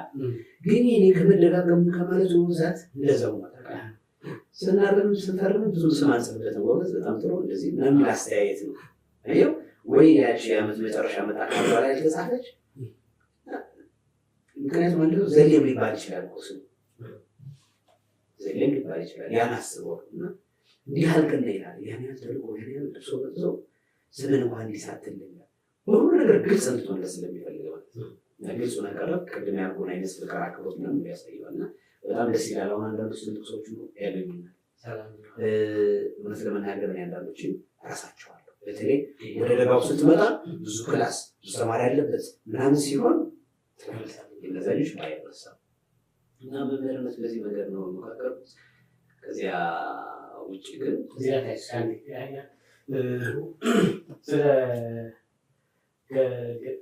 ስታስተምር ከነበሩ ገጠመኞች ውስጥ ሁለት ገጠመኞች አሉ ማለታቸው እና አጋጣሚ እንድታነሳቸው የሚፈልጋቸው ማለት ነው። እችን ታገቢ ነበረች ጫፏ ላይ አድባፍነት ረኛ መስለቀየር ብዙ ነው ምናምን እሷን እያደመጥኩ እያለ የነበረው ገጠመኝ ያንሳል። ከዛ ተረፍ ደግሞ እንትን ነው እዚህ ጎንደር ትምህርት መገናኛ ያው ድምፅ ሰዎች ምናምን አደርግ ነበረ። እኔ ፋዘር መዛ የሰራበት ጊዜ አጋጣሚ ስለነበር ምሳሌ ማለት ምናምን ብዙ ይሄዳሉ። ሌሎች ጓደኞቼ ደግሞ አማተር ሰብስቦ ሲሰሩ ሞክራለሁ ተወሰነ። ምንም እንደሌሎቹ በቀጠር የምትባሏን ብር አልበላና እነሱ አልቀጥልም። ግጥም ምናምን ሁሉ በትምህርት ላይ የተካተተ ሰርች አለ። ለምሳሌ በየነ መረሳ የሚያዘጋጀው አንድ እንትን ላይ አካባቢ ሳይንስ ነው። ፀሐይ በዚህ ወጥታ በዚህ ትገባለች ትላለች የሚል ዝሩ ሰጠኛ ይገጥም አድርጋል። የድሮ ትምህርት ደግሞ ታውቃለህ ዝሩ የሆነ ጽሁፍ ተሰጥቶን በአንድ ወደ ግጥም ማዘጋጀት እድሜ ለመምህራኖቻችን በትልቅ ያለ ነው የምንችለው። በዚያ መንገዱ ሰራ ነበር እና ያን ጊዜ ጓደኞች የነበሩ ልጆች እነሱ ከፋሲል አምባ የሚባል ቅዳሜ ፕሮግራም አለ፣ እሑድ ሌላ ፕሮግራም አለ። ደግሞ እሑድ ሌላ ቅዳሜ የቀረበ እሑድ ነበር ሳሳት አካባቢ የሚቀርብ ፕሮግራም እና ሬዲዮ ከፍቼ እሰማለሁ። ስሰማ አንዱ አሁን የለች ማለት እዚህ ወደ አካባቢ ልጅ ባህር ዳር ይመስለኛል ነፃነት መሰረት ትባለች። ሌላ ሳሌ ማመድ እሸቴ በሬ ያለበት ሌሎችም አሉበት። ይህ ጋር የቡድን ጭውውት ነው እና ተማሪዎች ባቄላና አተር የተቀላቀለውን እየለዩ ይለቅማሉ። ዋሴራ የሆነውን ባቄላው ለብቻ አስፈልገው እና ሬዲዮ ትንሽ ነች ይታለች እየሰማሁ ናፈቁኝ። ጓደኛ ሳቃል ፀሐይ ነዚህ ያይ ምናምን እላለሁ። ጋሽ ሬዲዮ ውስጥ ያሉትን ታውቃቸው ይሆናል በሞቴ እኔ ባቄላ ያህሉን እውነታቸው ነው ስታስበው። እኛ መጀመሪያ እዚህ ከተማንን ምናምን ብለን እዚህ ቀበሌ 10 የቀበሌው ቴሌቪዥን እየወጣ ወደ ማታ እናይ ነበረ። ቴሌቪዥን ያኔ ስናይ እኮ አንዳንዱ ጊዜ የሆነ ክስክስ ወደ ሲመጣ መስታወት ሰብሮ መጣ ይመስለን ነበር እስክንለምደው። አሁን ግን ለዚያም እኮ ቦርጫሙ የሚባለው ትልቁ። ስለዚህ አሁን ለማወቅ መቼም እንትን አይደለም ግን ችንችን ባቄላ ያህሉና አሁን መመሪያች ሌላ ቴክኖሎጂ ሲመጣ እስክንለምደው ድረስ ምንዳይቀው ጥያቄ የምናስበው ነው እና በጣም ደስ ይላል። እጽፋቸው ነበር በነገራችን ላይ ገጠመኞችን በየዓመቱ ነበር። ወደዚህ ከተማ ስመጣ ለጓደኞች ያነብላቸው ነበር። ለሌሎቹ ሳይሆን ለልቤ ያለ ጽፌ ነው ማመጣው። ያው ቤት ኑሮ በየቦታው ስቃየር እየጠፋ እየተበተነ ሄደብኝ እንጂ እንዲያውም አንድ ጊዜ ራቅ ያለ ሌላ ቦታ ነው ስንመጣ በደንብ ሸኝ ተላቀስን። ብዙ ነገር ተዘጋጅቶ ምናምን ክረምት ዘግተን ስንመጣ ክረምት ላይ ዝውውር ስለሚሰራ በሚቀጥለው ዓመት ላንሄድ እንችላለን። ያን ስለሚያስቡ ተማሪዎች ፍቅራቸው ምናምን ገልጸ ላይ ያልቀሳሉ እና ጋሼ ምን አለ ምንረዳ አሁን ምንም ችግር የለም ሁሉም ነገር ተሟልቷል። ቃይ ምንም ሁሉም ነገር አምጣችሁ ላይ ሊከብደኝ እንደው ትዝታችሁ ነው እንጂ አሁን ትዝታችሁ ነው እንጂ ስል ምን ያልኩ እንደመሰለው አላውቅም። ሌላ ነገር መስሎታል አረጋሽ ሱስ ባያቸው ነው ለአብረት ነገር እንዲህ አይነት ነገሮች አሉ። መጀመሪያ አካባቢ መኖር የሚሄድኩበት ቦታዎች ላይ ደግሞ አሁን አዝመራ ለመሰብሰብ እንደዚህ አጨዳ ምናምን ሲሆን የልጆችን ጉልበት ይጠቀማሉ። ልጆች ይሄዳሉ። እንደገና ደግሞ ተማሪ ማቋረጥ የለበትም ያለ ወረዳው ደግሞ ስለሚያዝ ሊቀመንበሩ ወዳለበት ተማሪ አብሮ እንዲቆጥራል ስታስክ ይዞ ለመሄድ ሲገባ ክፍል ውስጥ ሲያው አነስተኛ ይሆናል። ቀስቀሳ ታመጣ እኛ ብቻ ቤተክርስቲያን እየተናገር እኛ ብቻ በየቤቱ እየዞርን እንለዋለን። ይህን ስንል አንዳንድ ዝም ከመባያኖስ ደግሞ ልባቸው ግማሽ ወደዛ ነው ታራው ቀርቶ ባረጋሽ ለእንግዲህ ዝም ዛሬ ጋር ነው ዛሬ እኛ ጋር ነገኛ አብረን እንላለን። አንተ ምን አቆም ምን ወላሂ ታራው ቀርቶ ባረ ጥቂት ናቸው ነው ሙጫ ነው ይላል ጥቂት ናቸው። ስለዚህ ዛሬ እናንተ ከኛ ጋር ነገኛ አብረን እንውላለን። ልክ ሌላው ስራ በደቦ በትብብር እንደሚሰሩት እንደዛ ብለው ያስባሉ። አንዳንድ ጊዜ ቅድም ያልኩህ ዳስ የሆነ ቦታ በምናስተምርበት ጊዜ ክፍት ስለሆነ በዛ አካባቢ ልማድ ሰዎች ለተለያየ ጉዳይ ሲሰበሰቡ ቆርጠህ ስትሄድ ዝም ብለህ አትሄድም። የሆነ ነገር ለጉዳዩ ለተሰበሰበው ሰው የሆነ ትኩረት ትሰጣለህ ትላለህ እና ዳሷን ተሰብስበን አንድ ወጥ ፈቀቅ ብለን ማስተማር ጀመርን። ስብሰባ ሽምግልና ሌላ ነገር መስሏቸው ሊሆን ይችላል እና ሰዎች ከርቀት ሲመጡ ይወጣሉ። ወደሚሄዱበት ቦታ ለመሄድ ነው። መጫኛው ማጭድ ይዟል እና እንዲህ ይዟል ይሮጥ እኛ ሲደርስልን ቀነሳ አለ ፍጥነቱ ቁጭ አለና እንደያዘ ነው። ልክ ለመንገድ የቸኮለ ሰው ቆንጆ ያዘ አይደል ቁጭ አለና መልሶ ስልጣን እንዲስጣችሁ አዩ የመረቆን ይሄደ አሁን እሱን አሁን ማማን ሲጣልና አቋርጠን እንሄድ ነው። በረከታላ ለወሱ ከመሱ ይባላል ቁጭ ብለ የሆነ ነገር ትላለህ አክብሮት አለው። አየው ስራ እየወጠረው ያስቀርሱ ቢልም ለመሰባሰባችን ለእንትናችን ክብር አለው። እና እነዛ ቸኩሎ እንኳን ይሄድ ቁጭ እና አይቶ እናደርገው ነገር ስልጣኑን ይስጣቸዋል፣ ይፈጠንላችሁ ነው ይስመርላችሁ ነው። እንዲህ አይነት እና እንትን አድርገን አናየውም። አሁን ምንም በቃ ትምህርት አይፈልግም ወይም ጉልበት ይበዘብዛል ወይ ቀረ እንዲህ ያለ ያልተማረ ነው ምናምን ልትልቀው የሚገባ አይደለም። ያን ቤተሰብ የሚያኖርበት የሚያስቀጥልበት ሁኔታ እያሰበ ስለሆነ እና እኔ አሁን ቅርብ ጊዜ ገጠር አካባቢ ሰዎችን ሳገኝና ስናወራቸው ይቀናሉ በኛ ጊዜ። በዚህ አይነት ከኛ በፊት የነበሩ የኛ ወላጆች ደግሞ እንዴት ያለ ዓለም የነበሩ ማለት ነው። እንግዲህ እኛ ቆላና እነሱ ቅቤ ምናምን እንደልባቸው ነበር ማለት ነው። ዝም ብሎ ይሰጣል ማለት ነው። እንዲሁ የገጠሩን በዚሁ አጋጣሚ እንውጣና የመጨረሻ ሀሳብ ሀገር ለምሳሌ ሰርጎች የተለያዩ ነገሮች ሲሆኑ የተለያዩ ባህል ሲያደርጉ ማታ ሄደን እናድራለን። አዳር ሲጠጣ ሲጨፈር ምናምን ሲባል የተለያዩ ስራ ሲከወን ቤተዘመድ ስለተሰብ አካባቢ እንጠራለን። እኛም ባህሉ ላይ ስለፈልግ እንሄዳለን። ያተኛ እንደዛ ከሄዱ እና አሁን ይሄ ዘፈኑ ነው የምሰማው ቸርነጋ ኮዛ ምረቃም ዘፈንም ጨዋታ ሆኖ አለ አንዳንድ የሚሰጥ ምናምን የሚባሉ ነገሮችን እናደርጋለን። ያገባ እሱ ትንሽ ነገር ነው ያላቸው ክብር ያለው ነገር ሙሽራ እና ሚዜዎች ተለይተው የሚቀመጡበት ቦታ ከዛ ድረስ እንድንጠጋ ይደረጋል። አቅርበው በማየት ማለት ልክ በጣም ቅርበት እየሰጡ ለዛ ይደረጋል እና በብዙ ነገሮች እንሳተፋለን። ሰንበቴ በሚጣበስ ጊዜ ቤተክርስቲያን በር ላይ ቆመን መልዕክት እናስተላልፋለን። እግረ መንገዳችን በቅንጅት ስለምንሰራ የጤና መልዕክት ካለ እናስተላልፋለን፣ የግብርናም ካለ እናስተላልፋለን፣ እንተጋገዛለን። ለምሳሌ ያው መምህራን ብዙ ጊዜ ስለምናገር ደግሞ እንዳይሰለቹ እኛ ልጆቻችሁ ላጎ ብቻ እንዳይመስል ነው። በጣም ሙያው የሆነውን ግብርና ለራሱ ይገልጻል። ልዩ መራገብ ሲሆን እንደዚህ ጤናው እንደዚህ ይላል። እንዳለቀ 3-4 ሰንበት ያለበት ቤተክርስቲያን ትገባለህ። ያን ጊዜ ነው የምትወደው ምርቃው ስነቃል ነው። ጨዋታው በተረት በፈሊጥ በዘይቤ በምሳሌ አነጋገር የተዋዛ ነው። ያን ማህበራዊ ያን ስርዓት አብረን ትሳተፋለና ከምንም ሰልጥነንም ነው የመጣ ነው። ይኸው ከተማ ላይ ሰንበት የሌለው አይደለም። ያው ቅድም እንደገለጽኩልህ በሁሉም ያለ ቢሆንም ባት አካባቢ የነበረው ደስ ይለኛል። ለምን አያቴም ሰንበት ያለው አያቴም ሰንበት ያለው ይሄ ስለነበረ እሳተፍ ስለነበረ ደስ ይለኛል። የተወሰነ ነገር ግለሰባዊ ተረክ ላይ የናየው አስፈር ብለው ጽሁፍ ላይ ያስቀመጡት ያን ሰንበት አሁንም ድረስ አለ። ግን አንዳንድ ነገሮችን የእንስሳ በመሆናቸው ብቻ ትንሽ የተለወጠ የሚመስሉ ነገሮች ስላሉ እነሱ ለማስቀመጥ ለምሳሌ ድሮ በብርሌ ነው የሚካሄደው። ብርሌ ቤት አለው፣ ዋንጫ ቤት አለው። ያን ይዘን ነው ከወላጆቻችን ጋር የሚሄደው። ቤተክርስቲያን ካላደርን ጠዋት ከሆነ የምንሄደው ቢያንስ ከወንጌል በፊት ለመድረስ እንሞክራለን። እንግዲህ በሌሊት ሲሄዱ ወላጆቻችን ያን ይዘው አይሄዱም ማለት ነው። እኛ ግን በዛው ሰንበቴ እንደሚገቡ ስለምናውቅ ያን ይዘንላቸው እንሄዳለን። ካልሆነ በሌሊት ሄደን ወይ አድረን ካልነዋረ ነው ከተቆረበ በኋላ አንድ አፍታ ትምህርት ምናምን እየሰጠያለ ሮጥ ብለን ቀርብ ከሆነ ያን እናመጣለን። ይዘን ልጆች የምንቀመጥበት ቦታ ለብቻ ነው፣ ትልቆች የሚቀመጡበት ለእነሱ ለምሳሌ እንጀራ እንደዚህ በዋዜ ይሰጥለኛ ደግሞ እንደዚህ ያው እንጀራ በዋዜ ነው ቁርጥ ተደርጎ ይሰጣል። መጨረሻ ላይ እንደንትን ቅመሱ ተብሎ ከፍ ብላል ነው ልጆች ተለቅላል ነው ልንቀምስ እንችላለን እንጂ እንድንጠጣም ነው። እንደ ጽዬ አይነት ዳር ላይ የሚከበረው በዓል ሲሆን እርድ ምናምን የስርዓት ላይ በስርዓት ነው የምንስተናገድ። የኛ መቀመጫ ለብቻ ነው። የኔ ቤተሰቦች ሌሎች ደግሞ ምናምን ይቀመጣሉ።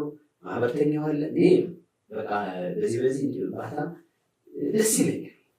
እንግዲህ ዳር አለ ቀዳሚ ንግዱ ምኑ የሚደረግበት ሁሉ የሚሰባሰብበት ሌላ የራሳችን የኛ መርካቶ ነው። ሌላ ነገር አለ። ወደዚህ ወደ ወይኔ ቤት አካባቢ ሲሄድ ደግሞ ሌላ አንኖራለን። ከዛ ግን ከዚህ ለምሳሌ ላይኛው በር ጌሾ ገበያ የምንለው አለ። በዛ በር ጀምረህ እስከ ቤተክርስቲያኑ እስከ ጸጉሩ እዛ ዳር ያለው አካባቢ የሚገርም ነው።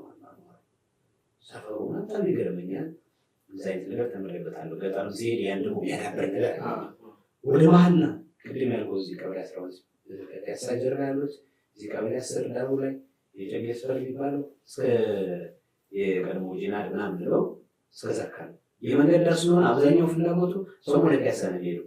ጨዋታ ሁሉ ከዛ ጋር የተያያዘ ነው። እንደገና እንዳሁኑ ባይበዛም ተሽከርካሪ አስፋልት ላይ ነው ጨዋታችን። ኳሱ አስፋልት ላይ ነው። መኪናም ብለህ እንዳትገፋ አስፋልት ላይ ነው ምናምን ነው። ወደዛ ሲሄድ ይሄኛው ጨዋታ የለም። የአካባቢ ሁኔታ መሰረት ያደረገ ነው የሚሆነው እና እነዚህ ነገሮች ናቸው ልጅነታችን አልፈንባቸው እኛን የሰሩ የግድ ትምህርቱ ብቻ በመደበኛ ትምህርት ተማናለን የሰው አካባቢው መንደሩ ነው። ስለዚህ ከዚህ ሁሉ ባህል ከዚህ ሁሉ አኗኗር መውጣት ስለማልፈልግ እኔም በዚህ ሁሉ ዘመኔ ዲቪ የሚባል ሞልቼ አላውቅም። ውጭ የሚባል ሄድ አልፈልግም። አጭር ስልጠና ኮርስ ከሆነ አልጠላም ደረስ ይመጣል። ከዚያ ውጭ እኔ ይህን ባህሉን ይህን አኗኗሩ ስለምወደው ሌላም ጀንቀኛውን ስልጠና ስብሰባ የተወሰነ ነገር ተብሎ መቀሌ ሄጄ አውቃለሁ፣ አዲስ አበባ አዳማ ሄጄ አውቃለሁ። በተለያየ መንገድ በስራው ዓለም በፊትም ስንማርም ላቆት ያይም ደስ የተማርኩት ሄጃለሁ። እዛ በኋላ ማላ ርቀቶችን ተምር ማስተርሱን ስማር ደብረ ማርቆስ ነው። ግን ሩጭ ነው የምመጣው ይመስለኛል ነው እዚህ አካባቢ ስለለመድኩት እዚህ መውጣት ለእኔ ከበድ ብሎኛል። ግን ኢትዮጵያ ውስጥ የትም ቦታ ሁኔታዎች የሚመቻቸው መኖር መፈለጋቸው ደግሞ ከተሞች አሉ። አሁን ባለኝ ሁኔታ እና ባለኝ ውጭ የሚባል ግን አልፈልግም። ከዚህ ሁሉ ማህበራዊ ነገር ከዚህ ሁሉ ሃይማኖታዊ ከዚህ ሁሉ ስርዓት ሁሉ እንደምወጣ ነው የማስበው። የውጮችን ባህል አከባበር በሚዲያ ያለው በዓል እንዴት እንደሚያከብሩ ሃይማኖታዊ ስርዓቶቻቸው ልክ እንደዚህ የሚፈጽሙት እንዳለ እንዲሁም በጣም ተጠንቅቀው ለማሳመር ይሞክራሉ። እኔ ነው የሚመቸኝ። እኔ በቃ ዲያም ዲቪ ምናምን የሚባል እንደውም ገጥሞች ላይ ነው ዲቪ የሚባል ሞልቼ አላውቅም፣ አልፈልግም። እኔ ግዙ ነው ነገር እስካሁን ባለኝ ሁኔታ ደህና ገቢ ካለኝ አዲስ አበባ ብኖር ይሻለኛል እንጂ ከኢትዮጵያ ውጭ የትም ቦታ መሄድ አልፈልግም። አንድ ሀሳብ አነሳላለሁ። ከዛ በኋላ ምናደርጋለን ዘላይ ቀይ መስመርና አረንጓዴ መስመር እንጫወታለን። ከዛ በኋላ የምናደርጋለን መጽሐፎች እንዴት ተጻፉ የሚለውና ከተማው ላይ የነበረን የተለያዩ ስራ እንቅስቃሴዎችን ከተለያዩ መረጃዎች ጋር ይሄ ምንድን ነው እያለን ወረቀቶች ምኖች እያየ እናወራለን። አንድ ወደ ሁለተኛው ሰዓት ላይ ከውስጥ ጋር ይገባል ሚለኛል በቃ እና አንዳንድ ማህበረሰባችን እስከ ድረስ እንሄዳለን ወደ ያስባል እና ገታ ጠጣ የቤት ሰራተኛ ልትቀጥር ብለህ ጋሼ ተተኝቶ ነው ወይስ አይተኛ? በየዳን ታመጣው ነው። አይ እንትን ነው። እስኪ ምን ከዚህ ታሪክ ጀርባ ምን ታይወሰል? እሺ የዋህድ ነው ሳትፈልገው ይህ በህይወት ለመኖር ሲባል የሚደረግ ሽግር ያሳያል። አዎ ምን መሰለህ ይሄ በየዳ በስቂያ የሚባል ቦታ ነው መጀመሪያ ያልኩት። እሺ በስቂያ አሁን በየዳ አካባቢ ድልዛ ይባላል እና ከተማው እዛ እነዚህ ሰለዋ ድልጊት እና የሚባሉ ቦታዎች አሉ። እነሱን አልፈን ነው የምንሄደው። እዚህኛው ሰገነት አለ፣ ግን እዚህ በዋሪ በሚባለው አድርገን አልጋም ይባላል። ከባድ ነው ለፍሬሽ እዛ ስንሄድ በዛ ሂደን ነው እና ከዛ ሰራተኛ አይደለም የሚባለው እኮ ረዳት ነው እኮ። ያው ግን ተግባሩ ያ ነው። እንደው ዝቅ ያለ ኑሮ ያላቸው የተወሰኑ ሰዎች እና ብዙ ነገር አልነበረም እኛ በፊት እና ጓደኞች ነው ባዮስ ከተማው ላይ ያለን እናወራለን። ከሱ በፊት የነበረው አሁን ትንሽ ጤንነቱ ጥሩ አይደለም። እንደ ሳሙኤል ላይ ለባድሮ ሼክስፒር ይሰራ የነበረ አለ እዚህ ነው ቀበሌ 13 እሱ ደግሞ የኔ ሲኒየር ነው እዛች ቦታ የነበረ ነው እና ለእነሱ ምግብ ታበስል ምናምን የነበረች ልጅ እኛውን አዲስ ፍሬሽ ሲጨምር አልተመቻትም። ከነባሮቹ ጋር ነው መቀጠል የፈለገች እና ሌላ ሰው ይፈለግለት ተባለ። ሲፈለግ ምንድን ነው የሚመጣልህ? ለምሳሌ እንጀራ ይገበራል አይደል? ምጣድ ያስፈልጋል። እንጀራው የሚቀመጥበት ሞሰብ ያስፈልጋል። ወፍጮ ቤት የለም። በላይ ነው በስኪያ አና በምን ይፈጫል?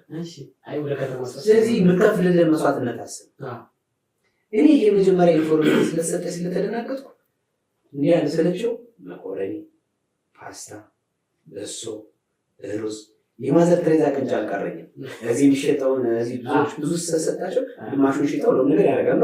እሱን እንዳስለስቻለሁ። ያው ሰፈር እዛ ማህበረሰብ የመቅረብ ድል ስለነበር አጋጣሚ ስለነበር ይሄ ሁሉ ስላስኩ ሰራተኛ ያስፈልገኝ ያልኩ ግን እንጀራ ናፈቀኝ። እየተቸጋገርኩ ሄድኩ እና ከዛ ሊቀመንበሩና እንደ አብሮት የመጣው ሰው እንዲህ አይነት ነገር ብታዘጋጃለህ። ያኛው ሲኒየሩ መምህር ደግሞ አንድ አብሮኝ ያለው እንግዲህ እኔና እሱ ብቻ ነው የቀረነው። ያኛው ሳይን ተቀይሮ ወደዚህ ወደ ቀረብ ወዳለው ሄዶ ነው እና መስቀል በጣም አስቸጋሪ ቦታ ነው። ጎድጓዳ ቦታ ነው በጣም። ትምህርት ቤቱ አለ። ከትምህርት ቤት ጥቅሶ አብሬ ማርያም ቤተክርስቲያን አለች። በስቂያ ራሱ ወንዙ አለ። ሰማይ ለማየት እኮ እንዲህ ካልሆነ አይመችም። ተራራ ተራራን በቃ ቁልቁለት የምትወርደው ረዥም ሰዓት ነው የምትወርደው ተራራ። በዛ ላይ ንሙ እንትኑ ዝሙ የሚናደፈው እንደ ንብ ነው የሚመስል ወቅት አለው። በእርግጥ ወቅት አለና ቆላማ ነው፣ ቆላ ባሪ ነው ያለው። ከእኔም የባሳል እና በዛ ይባላል ጓደኛዬ እና ተገኘ ሞላ የሚሰሩበት እነሱ መረው ይባላል። ከእኔ የራቀ ግን ሁለት ጓደኛሞች ሁለት አንድ ባቾች ሁለት ምናምን ስለሆኑ እነሱ ጠንክረዋል። እኔ ትንሽ ተቸገር። በዛ ላይ እንዳልኩ ፒያሳዝ ቸካቢ አድርጌ ተቸግሬያለሁ። እንደው በደንብ ግጥም የጀመርኩ እዛ ነው። በቃ ውስጤ ሁሉ ነበረ እየሰለቸኝ ሩጬና ልመለስ እንዴት ብዬ ረዳት ያስፈልጋል፣ ያን ሁሉ ቦታ ገንዘብ ያስፈልጋል፣ የመጣበትን ቦታ ይ በእርግጥ በ12 ከ50 ከዚህ ደባርቅ ትሄዳለህ። 5 ብር እስከ አምፕ የሚባል ነበረ ትንሽ ትሄዳለህ። እዛ በኋላ በእግር ነው አምፕ የሚባለው ቦታ አምባራስ ናለፍ ብለህ ከዛ ቦታ ጀምረህ እስከ ድልብዛ እግር ነው መንገዱ። ከድልብዛ ዋናው ከተማ በኋላ ደግሞ እግር መንገድ አለበት። በሁለት ቀን ተርፋጅ ምናምን በሁለት ቀን ተኩል ምናምን በሀገር አጠራር 2 ቀን ተርፋጅ ከባድ ነው። ያን እንዳለ ትተህ መጥተህ ደባርቅ ደርሰህ ደባርቅ ወንድር ምናምን ነው የምትመጣው። በዛ ላይ ስራ ትተህ መምጣት ነውር። ቤተሰብ በዚህ በላይ ምን ያልክ እንዳልኩ ልጅ ያሉ ያስቸገሩት አልበቃ ብሎ እንደዚህ ስለዚህ አስቤ ነው በኋላ አዲስ አበባ የሚባለው ሀሳብ ይመጣው እና ያ ሊቀመንበርና አብሮ የመጣው ታጣቂ ሰው ለምንድን ነው ተረጋግተህ እንደዚህ ማትለው እናምጣ እንዳሉ ና ያለች ልጅ መጣ ተደረገ። ወፍጮ አለ እንትኑ አለ ለሞሰብ ላይ ያገለግለዋል፣ ምጣዱ አለ ምናምን አለ ማገዶ ምናምን። ለዛ ነው ጭራሮ የምትለቅመው የማገዶ አታወጣም አንተ። አሁን ሌሎች አንዳንድ ነገሮች ነው ለሷ በሰባዊት የምትለው የምታደርግ። ከዛ በላውን አብራ በልታ ምናምን ነው 10 ብር ምናምን ነው ልሰጥ የምትችሉት የሚቆጠረው የወር ደሞዝ ምናምን የሚባለው። ግን ቅድም ያልኩ እዚህ መጠየፍ ምናምን የሚለው ስርዓት አለው። ግን ሴት ወንድ አብረን እኔ ደግሞ ነገሮችን ዘግቼ ስለጀመርኩ ፈሪና ደንጋጣ ነኝ።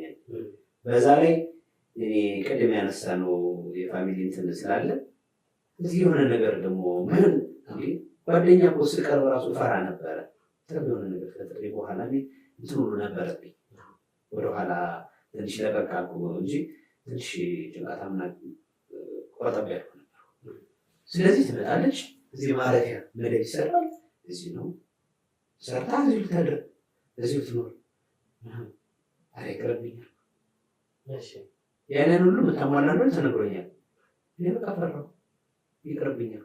እሷም በአቅሟ መጥታ የሆነ ቀን ግማሽ ቀን መጣ አዘጋጅታ ሰሞኑን ልትመጣ ነው። አንዳንድ ገበያ ላይ የሚገዛዛውን ገዛሳ ልትመጣ ብር ተብሎ 25 ብር ነው 20 ብር ነው ሰጥቻለሁ። ለምሳሌ ጨው ያስፈልጋል፣ ጨው ረስቼ ነበረ። እንደዚህ አንዳንድ ነገሮች የሚያስፈልጉ ነገሮች ይዛል ትመጣ እና ጤፍ አይደለም ዘራው ስንዴ ነው። የእርዳታ ስንዴ በዛ ሊሰጡት ነበረ። ያ ስንዴ ነው እሱ ነው እንጀራ ነው እንደዚህ ጫራት የሚመስል ምናምን ነው እሱ ነው። ለሱ የሚሆን ነገር ተነጋግረናል። እንግዲህ ይቅርብኛል።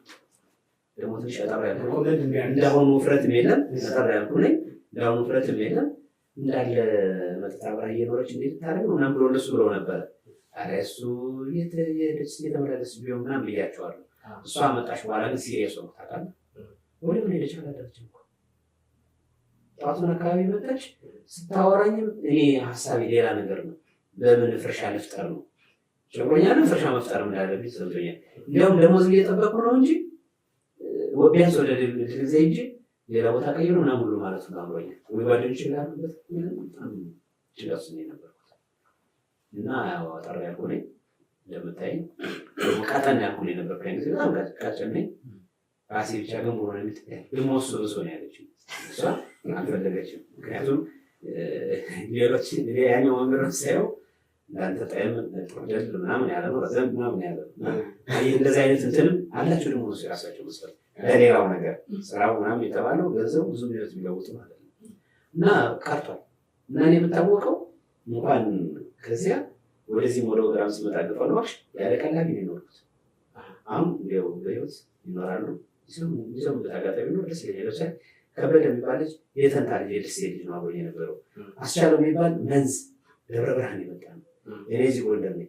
ሶስታችን ግፋሮች አብረን የከረምነው ሁለቱ አይስገባቡ። ለሁለቱ ወጥ እንሰራላቸው አንድ ነች። ለሁለቱ ነገር ምታረ መሀል ላይ የሚፈጥረውን ነገር እየው። እኔ ግን የለሁበትም።